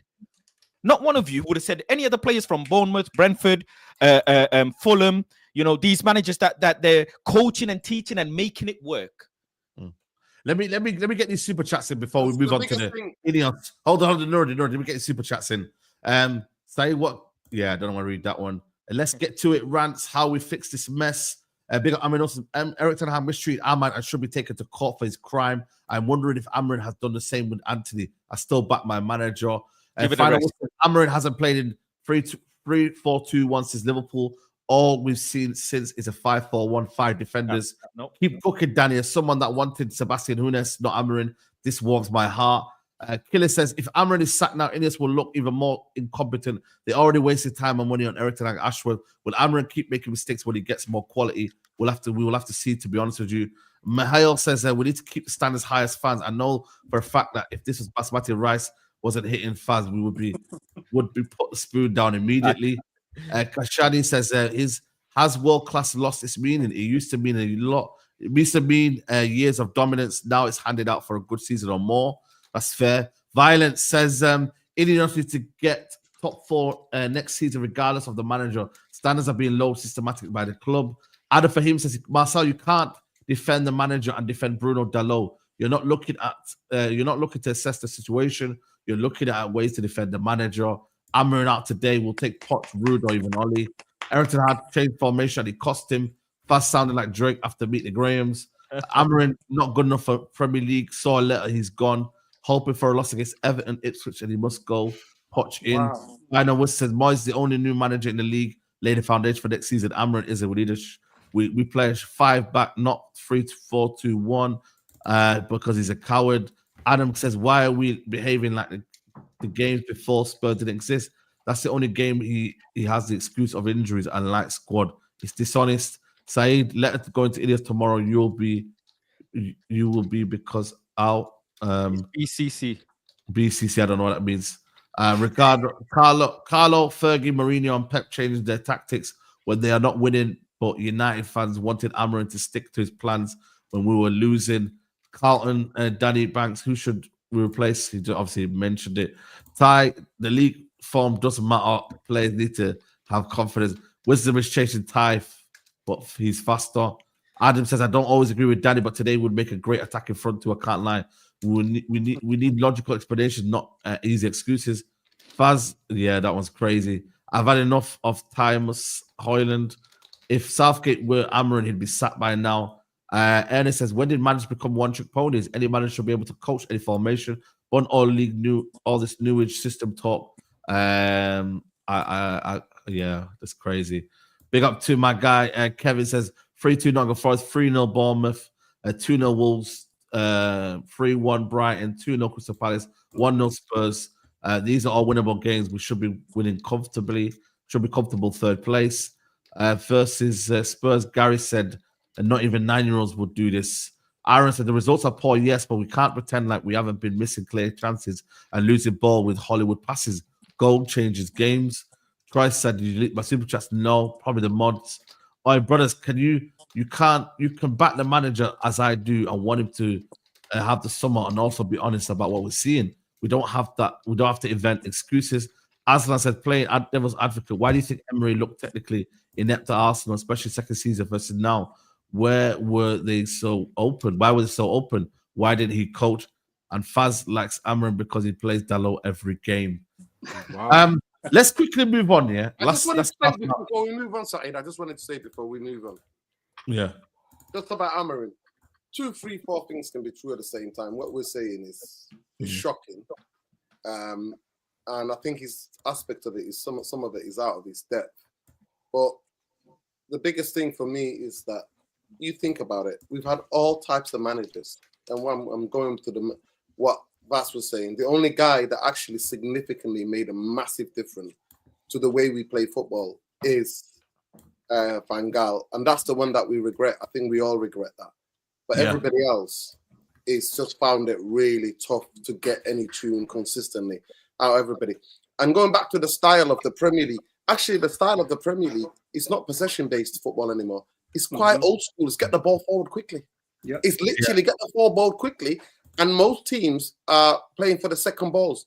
If you look at the percentage of possession, so what Amorim, for one thing I see of it, is telling us to hold possession for holding possession's sake, right? Yeah. Our possession, that's easy from what they were last season. But the whole of the league is moved on to more direct football. Yeah. And we're trying to learn how to hold possession, and I just don't get it. I don't understand. Yeah, move with the times. Real quickly, Saeed. Yeah. Structure. Do you know where Louis van Gaal's coach, his assistant manager, is now? Yeah, it's Arsenal. Arsenal. Yeah. Sorry. Arsenal. I know. You think that's a coincidence? Quickly. No. Let's discuss the debt. Let's discuss the debt, Mandem. There's a very. And that's why. And so sorry, Danny. That's why I disagreed when he's just saying, "Oh, I'm only gonna bring." I'm like, bring somebody who's experienced, who can work on a game model. Bring somebody experienced, and that's why I disagreed with him. Just saying, "I'm bringing my guys." I'm like, you need somebody who's experienced in this league, man, who's had time in this league, so that can help you because you don't know nothing about the league, pal. Yeah, absolutely. Listen, let's get the key summaries from today's financial report. Interest costs of the Glazers buyout has now topped 1 billion after further 18.8 million payment. Without an extra 80 million from Ineos, United would be down to 15 million cash. Total debt now 731 million plus over 300 million in transfer fees still owned. United, well, how much was United over $1 billion? Saeed, total them both, please. Manchester United. It's a billion. It's a billion. Yeah, it's a billion.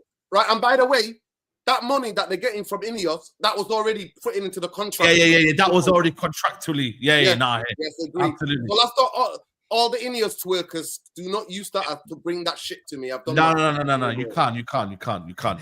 So now, so that I don't know if you guys seen it, but the money that they sacked the manager of Ten Hag was 14.9 million, I believe it was. To sack Dan Ashworth, it was 4. Was it 4? No. 1 second. Let me just double check the. About 9 million, was it? Was it 9 million? 9 million is how much it cost to get him and get rid of him. 9 million. That was the winner. Yeah, 3 million to get him, and 4.1 million around there to sack him. So all in all, close to 9 million. How much did it cost to get rid of Rude and the other guy? Nothing. Nah, nothing really. I don't think it was anything. That's like 100. It's like that's not. Yeah, let's not forget. And let me just remind people that this summer Ineos can buy more shares. By the way, I think their quota runs out this summer. It's still not 18 months. Saeed, people talk about all this. Look, Ineos was saying we were poor and had PSR troubles before the summer. We sold players, we bought players. In the 2 windows, we spent Ineos has spent close to 300 mil already. So I don't care about any of this shit.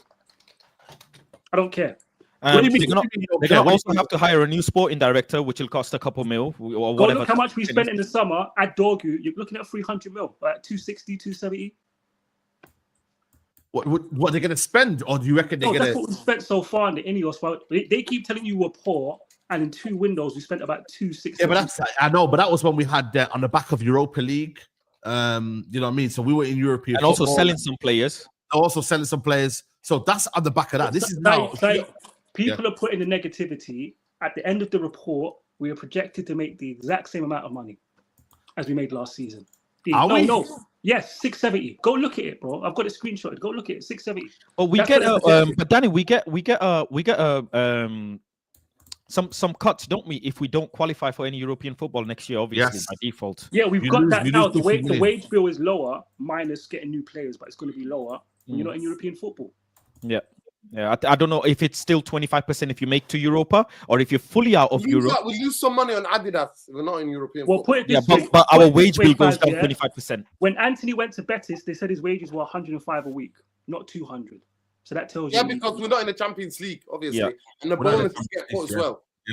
Yeah. I mean, it's still grim reading, guys. It's not something to kind of But in the summer, we're gonna sell Rashford. We'll get. Who says that? There's no confidence in that. There's no confidence we're gonna. They're gonna sell Rashford, bro. I think if the manager claims to be sacked by the way you say it, Rashford's back in the team and has got a purpose now all of a sudden. So I think for me, it's like they're waiting for the manager to be sacked. That's why the agents come out and said, you know what, we're looking to come back and we're looking to get back in the team. And Rashford's called it a short-term stay. I don't think we're selling Rashford. I'll be rude, you guys, man. No, he's waiting for a better team, bro. That's all it is, man. What, you think Barcelona are going to come in for him? That's what he thinks, not me. He should have went Napoli. I said this. He should have went Napoli. Listen, I don't know if a lot of United fans think we're going to spend money this summer without European football. Like I said to you, yeah, and the way the predicament is of this whole sporting structure and the way we're going right now, and the fact that they've already set up now, it's going to be more tougher cuts, more tougher times to come. Like, don't expect a madness to happen in the summer. We didn't do a madness last summer. We didn't do a madness last summer, bro. Yeah, we were efficient last summer. We were efficient. They want to spend. They want to average 30 to 40 million per player. We'll do the same thing again. I promise you.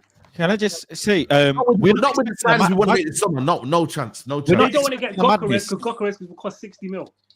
Right. I'm saying to you. So we already know what it is, bro. Cunha cost 62 million. Hold on.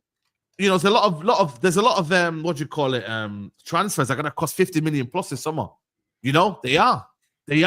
Whether you like it or not, man. Have you seen what they want to pay for Quenda? They only want to pay 35 to 40 for Quenda, bro. They're not trying to. Yeah, no, he's not. Let me just think it. I think they're going down the new model of cheaper players. You know? I think what we're gonna see is these attractive players of names, Cunha and all of these. I don't think Man United are gonna. We might entertain one or two. Yeah. No, we won't see any. We won't see any. We might do one. Not. Yeah, probably not. But I am more happy with the Mazarawi signings and the Dogu signings. I think Dogu was still a bit more because obviously it was in January. Fair enough. We're gonna end up a very average football team. Yeah, and you guys are going to cheer and say, but we're not overpaying for players. Yeah, and the wage bill is low. I don't want that. The wage bill is low. You know what I think they're going to do? But let me say, Man United have always... It don't matter if you do it on the cheap or you overpay. Did you get a top player? That's all that matters. My thing is the purchases though, because I'm okay to see a player that we don't expect to do well end up doing well, who we bought for cheap, like Mazarawi. His market value would eventually be more than what we bought him for. Hopefully Dogu as well, based on his age and everything else. My thing is how well we actually sell, because this club manager, Ineos, together, whatever, decided not to sell Alejandro. And I want to see what this club squeezes out of other teams. That is what I really want to see. Marcus Rashford got set on loan. Now the revisionism is happening and all of the PR is happening. Every other day, freaking you see Villa posting and whatever. Betis, Anthony's 3 man of the match. I think, if I'm not mistaken, that should be 5 mil each, bruv. You know what I'm saying? Yeah. Let's see how well we sell these players once we are out of, obviously, Europe. Wage bill gets reduced. Let's see how we sell these players and how much for. That's what I'm looking for. Man United have always spent money. We spent the most money ever whilst being in Europa League. Do you know what I'm saying? Hundreds of millions. So I'm not stressed about who we bring in. There's a lot of good players, by the way, who have release clauses this summer as well. A couple of players have good release clauses. So if Ineos have any ambition, not for Amorim But for the club overall, they will go and, for example, trigger a Cunha type of deal. Do you know what I'm saying? All these release clauses that are out there, and like City do, for example, if Barada is really on this City vibe and on that madness, he will go and trigger a few release clauses and make it happen. Do you know what I'm saying? I believe what's going to happen is they're going to do Man United on the cheap model. I was talking to Flawless about this the other day. So I think what they're going to do is they're going to wax all these wages off, which obviously they're going to sell the PR. It's kind of PR, and obviously it's the truth that we needed to get wages off. But I think that what they're going to do is they're going to try and avoid making any expensive signings, and they're going to try to just get us in the top. Yeah. I think they're just going to do top 4, and the fans are happy because Man United fans are starving right now. So me and Flawless were talking the other day about like the reactions next season, that if we make 8th and we play better in 20-30% more of the games, people will be like, oh my God, we made 8th. And you see us play well in them games and score them goals. Big jump. I can't lose my standard. I can't do it, Saeed. I can't sit there and be like... You know what, man? A lot of people that I met yesterday, they were like, yo, man, I'm losing hope in watching United, bro. Like, this, you know what? I don't want to be associated anymore. And that's the fear. You know what I mean? You don't become associated to a club that has that low standard. Then you end up just not watching it.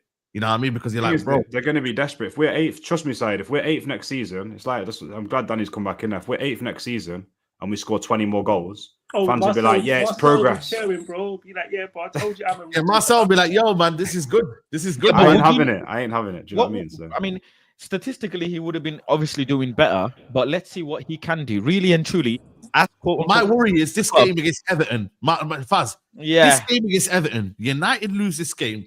I'm telling you now, a good portion of the United fan base will pack it in with Amorim. That's my worry. That's my concern. You know what I mean? Like for me, I told you a lot. I don't do this in and out anymore. Like I'm what's best for the football club, innit? And I'm also not being emotionally attached to managers anymore. If it happens, it happens. I want the manager to do well, but I think now being over emotional about a manager anymore doesn't suit anyone's purpose. It generally doesn't. It is going to happen, but we have to look at the bigger picture. Ineos, everyone's focus should be on Ineos. It shouldn't be on the manager. Dan, what did you say? Oh no, after Ten Hag, you have to learn, bro. Like that's why I'm so aggressive and anti with this coach. You have to learn and be quick. You know what?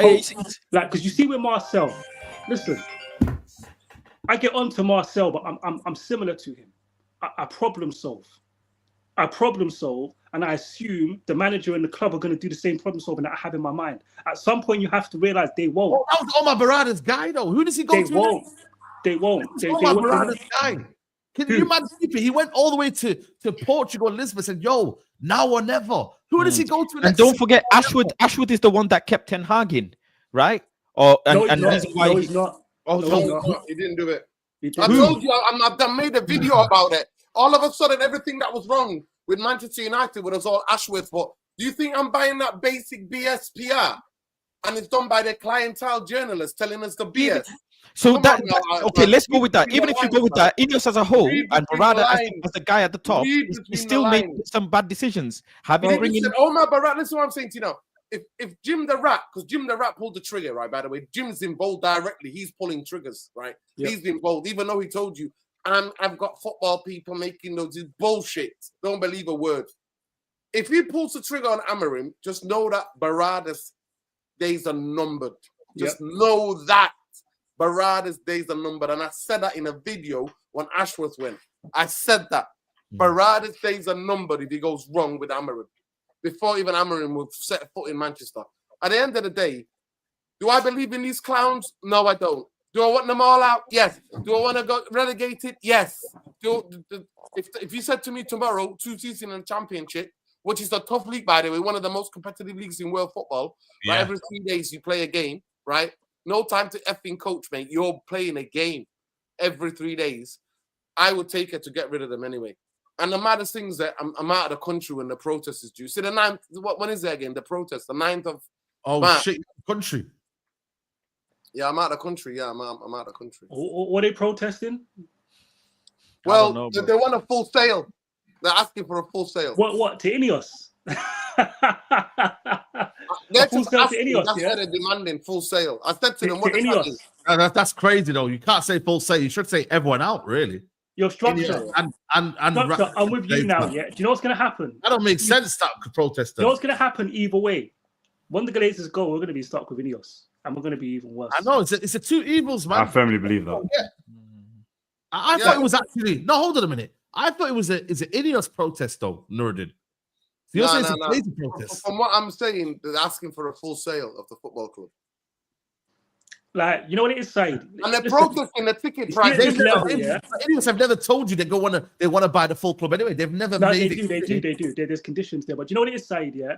I don't know, man. You have to look at the landscape of football. You see people who show you the incompetence Ineos show you. They don't get better. You do realize this, of course you don't. He doubles down, mate. He doubles down and sacks people right, left, and centre. They don't. People like this don't get better. It's a lie. They're not going to get better, Saeed. They're not going to get any better. Bro. It's going to be just like this. They're not going to get no better. Saying that, I looked at Nice the other day. Nice are third, 16 points behind Paris Saint-Germain. They're third. Yeah. Yeah, tell me when they're at the end of the season. Let me know. Yeah, tell me when they're at the end of the season, man. Listen, I've heard this before. Last time they were second, right? The bottom line is there's not really a confidence that, like I said, Amorim is going to get any better and Ineos are going to do their job, man. So it's a bleak Gary, let's talk about Gary. Let's talk about the working class hero, Gary. I think Ineos. Ruben gets better. I do think Ruben gets better. What I see right now, the results and the actual what's in front of me, the evidence, I can't see it. I generally not just drastically. Does he get the time from the club? But in the short term, I don't see it. If we, do you mean the progress within this season or beyond this season? Yeah, within this season. Show me, you can't even do the basics, bro. Yo, Saeed, nothing. Saeed, no one talks about it, because there are so many problems, and it's the most boring thing. Even the back three's not working, bro. No, it's not. I talked about it, Danny. I don't think back about the back five not working. No, I don't buy into that. I don't buy into the back three, man. It's more the fullback. But it's not working, bro. It's not working. I don't buy into that, man. You know, we're the slowest progressing team in the league in terms of moving the ball forward. Is it not 0.8? And Ruben used to be this. Ruben used to be the second slowest in Sporting, but he's now the slowest. Even Leicester and you talk about sideways passing that people complain about Van Gaal. The sideways passing is worse now compared to Van Gaal, by the way. And I agree. Mandem wanted Van Gaal out. Like part of me, and maybe I am becoming a bit crazy and delusional. I feel like he's asking them to play slower, just so like he's probably put in his head, bro. I'm not going the team's not going anywhere. I'm just gonna teach them as slow as possible. Like, no, it's not that fast. I'm delusional, bro. He wants to work the ball across the back four, then he wants the lines to be broken. But because he's so rigid, everybody's in the exact same positions all of the time. And in this league, when you don't have a player advantage, even the weaker teams are going to catch you out tactically. We don't overload shit. We don't do any overloads. But when we're moving the football, stop looking at the ball and look ahead.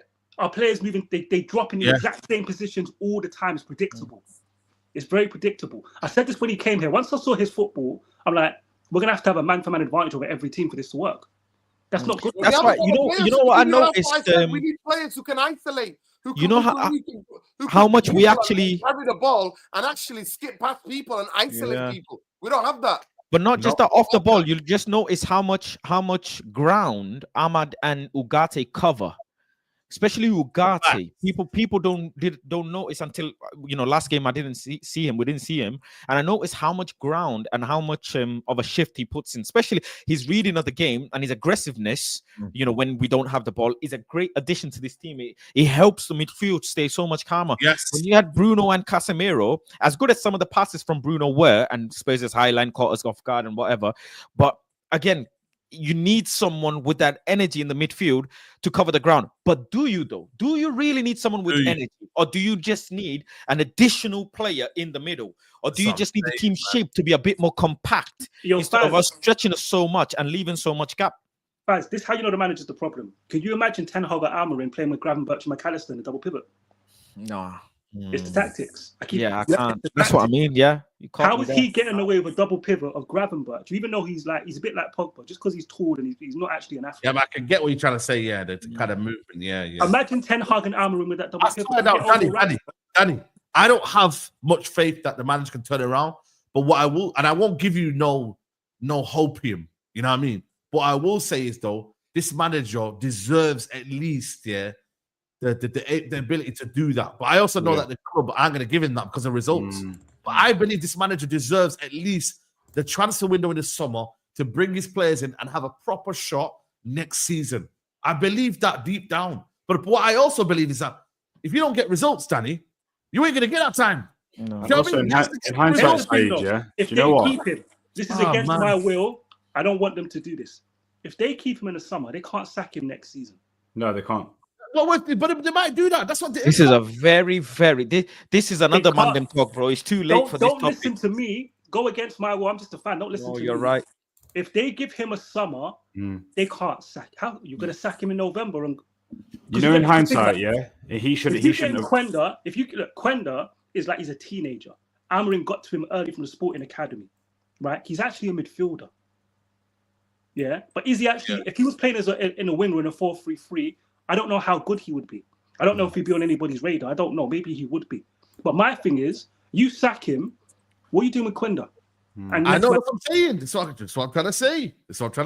Is you have to make a decision now. If you make a decision in the summer, you have to make it before the season starts. You have to make it as early as you can, so that the new manager comes in doesn't have to say, you know what, I've got to play with these players. But they stick with him no matter what happens, and they have to know they're prepared to do that, or they sack him at the end of the season. Can I say I do want to give him this little bit of grace, and I'm fully with what Danny's saying. If you give him the summer, you have to keep him next window because it's just a shambles. Then it's a even more of a shambles if we sack him middle of the season next year. I think one thing is he's made space for prep in the summer.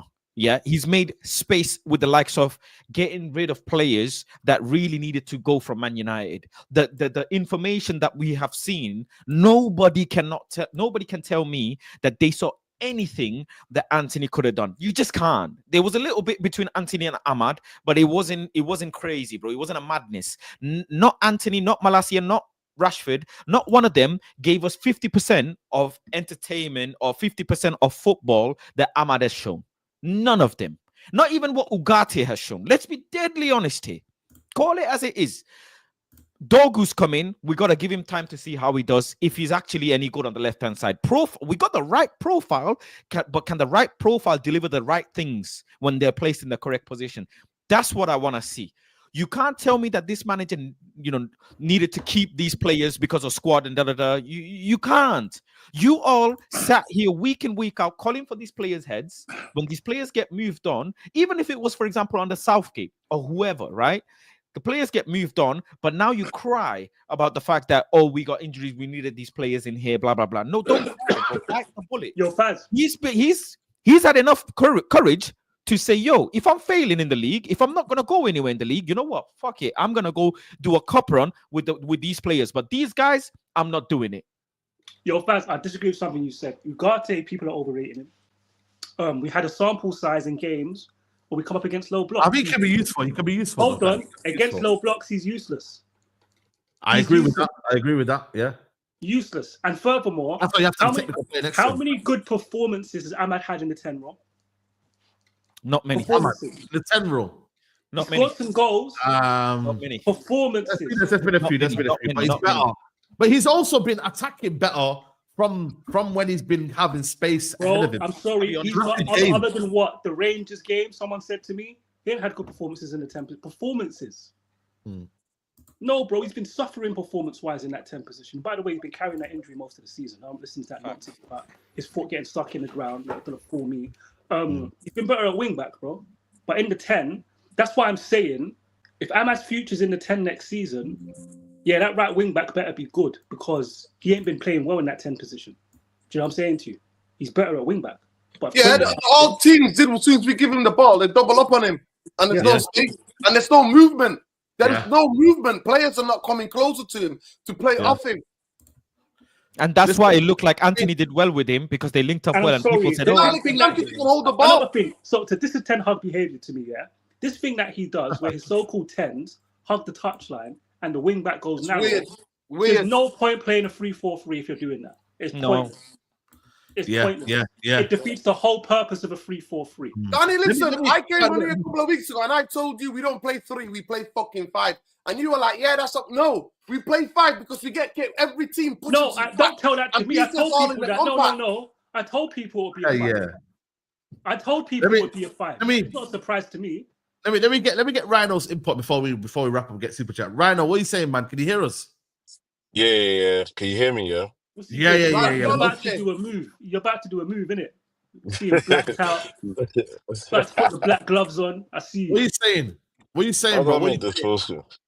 I've been listening, man. But listen, man. Some of the man are hypocrites. That's what I'm gonna say. Big hypocrites. Bare hypocrites, bro. Like, I know I can pull up Rance's videos. Maybe not Danny, obviously, because Danny's probably not been a fan of Amorim from the start. But Rance's videos, who else was Musa, and everyone was talking about, yeah, they're happy with the 3-4-3 system. Look how the players look good. I remember even watching one of Rance's streams, and he was talking about how good defensively we are and how we're not gonna. I remember this. Now all of a sudden, there's so many flaws and changed the results. No, but what it is, yeah. There's new data, but the new data has caused the Mandem to focus on what they don't like and forget that there was positives. And now they act like there's no positives. That's the only thing I'm annoyed about. Yes, Ruben's made quite a few mistakes. Ruben's made some serious mistakes, but don't act like he hasn't done some positive things. Like, even just, for example, for us conceding less shots, that's progress for me. That's progress. So, yes, I can understand the whole Dallo thing. I don't like the fact he picks Dallo and all of that stuff like that. But the man were the same guys that said that managers are going to have their favourites, and whether we like it or not, we have to accept that. Now, all of a sudden, like, cool, there's a thin line because obviously it's a problem, but at the same time, we need to accept that managers are going to have their favourites. That's bad. Do you know what I mean? That's bad data. You're conceding less shots and more goals. And more goals. Do you know what that means? That means that the quality of chance that you're giving up is very high. Even though you're conceding less shots. Danny, but at the same time, I feel like the whole what annoys me is when people say, "Oh, but he chose to come in." Whether he chose to come in or not, the reality is he hasn't had a lot of training. How do you guys expect him to coach his players if he's not having training? That's what I don't get. You got the same problem everyone else has. Same problem. But Man United is not the same problem everyone has. But haven't we realised that over the last 10 years? No, just in time. Haven't we realised that over the last 10 years? No, just in terms of coaching time, just that alone, everyone in this league has the same. These players ain't been coached since Van Gaal, bruv. How many years ago was that? So you think that all of a sudden two months of coaching is just going to fix everything? Okay, so right now, you don't think? No, it's not. So right now, you're not wrong, but remember, I'm the only one who said, don't do this system thing. I said I want a man to come in and be pragmatic. Yeah.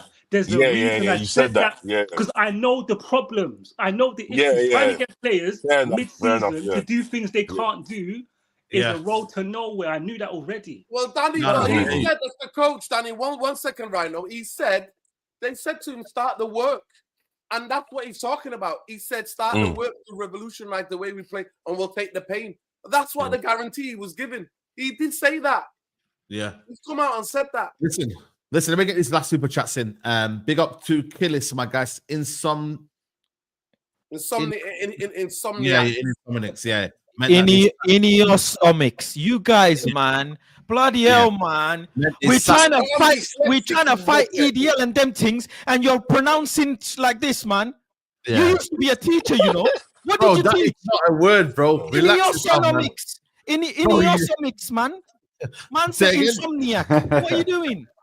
They are insomniacs, mate. And they believe yeah, we do have insomnia. That's what I say. And then they bought tickets and neglected the women's team. Quarter sections will still back this though. Also, big up Varane.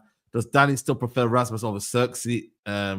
I don't know. You don't really I never said I did. Exactly. Zoateng said it's hard for me to not call Amorim a fraud. He's doing Eric Town things. Mainu striker and Mazak Camp is the same effery. Amorim concussed. Go and get Deserby. It's simple. Saeed in 2 weeks will be Amorim gone. Letter tomorrow. Big up Knowledge and Mandem. I want to apologize to Danny. Also, Amorim has to fix up now. Man think giving him more players is a solution when he has the same stubbornness and cluelessness as What are you Ten Hag. apologizing for? Yes, Who are you help apologizing for? Nah. Knowledge. Sorry, side. So nah, bro. Man, I hate why man. No. Listen, allow him, man. Let him land. Let Now, him can I land. just say Man. one point to this, that thing. There's a big difference between Ten Hag and Amorim. That's what I'm gonna say. So cool. That's what I'm gonna say. Yeah. And well done, Danny. Excellent analysis. One's a poet, the other one is a muppet. Yeah. Listen, man. Guys, what a show, man. This has been a very, very solid show, man. We're going to hit the like button right now, people. Let's get to 2,000 likes, man. We're going to be going to do the watch along later, right now, straight away now. We've got Liverpool playing for Aston Villa. Rashford is starting, people. So everyone go check out Rashford. Hopefully he does well. What time's kickoff?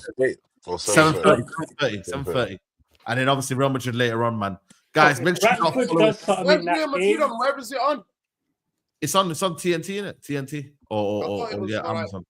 Yeah. Make sure you lot are following Faz. He's live at 10 o'clock. Make sure you follow Danny Devils the Details. Make sure you follow Rhino. Make sure you follow United Road Therapy. Make sure you follow Unleashed Sports. Follow everyone's channels, people, man. Follow Marcel. Follow everyone. Mandem. Next weekend. People, one sec, people. Make sure you subscribe as well. Saeed's made it now. He's in the Mobers now, people. Yo, check the Instagram. He's at the Mobers now. It's different. The money's different. I hear it now. Saeed, man. Watch Shout along on Vibes Cartel, man. Shout to Vibes Cartel. Watch along this weekend. Watch along this weekend. Yeah. No, watch. Yeah, what's Saturday? Yeah, Saturday. I want refreshments. You've Say no never more. ever given me refreshments. I got it ready. So you're thirsty. We're gonna have a party, man, because apparently people are saying Amorim's getting sacked. Yo, go shawarma, man, Faz. Don't go biryani. Go shawarma, man. Shawarma thing. Biryani all day, mate. Biryani all day. We're here, man. We're here, guys. Strap in next Mandem talk. It could be a sticky one, man, because if we lose that one, it's finished, man. So it might be over. It might be over for him, but yeah, take care, man.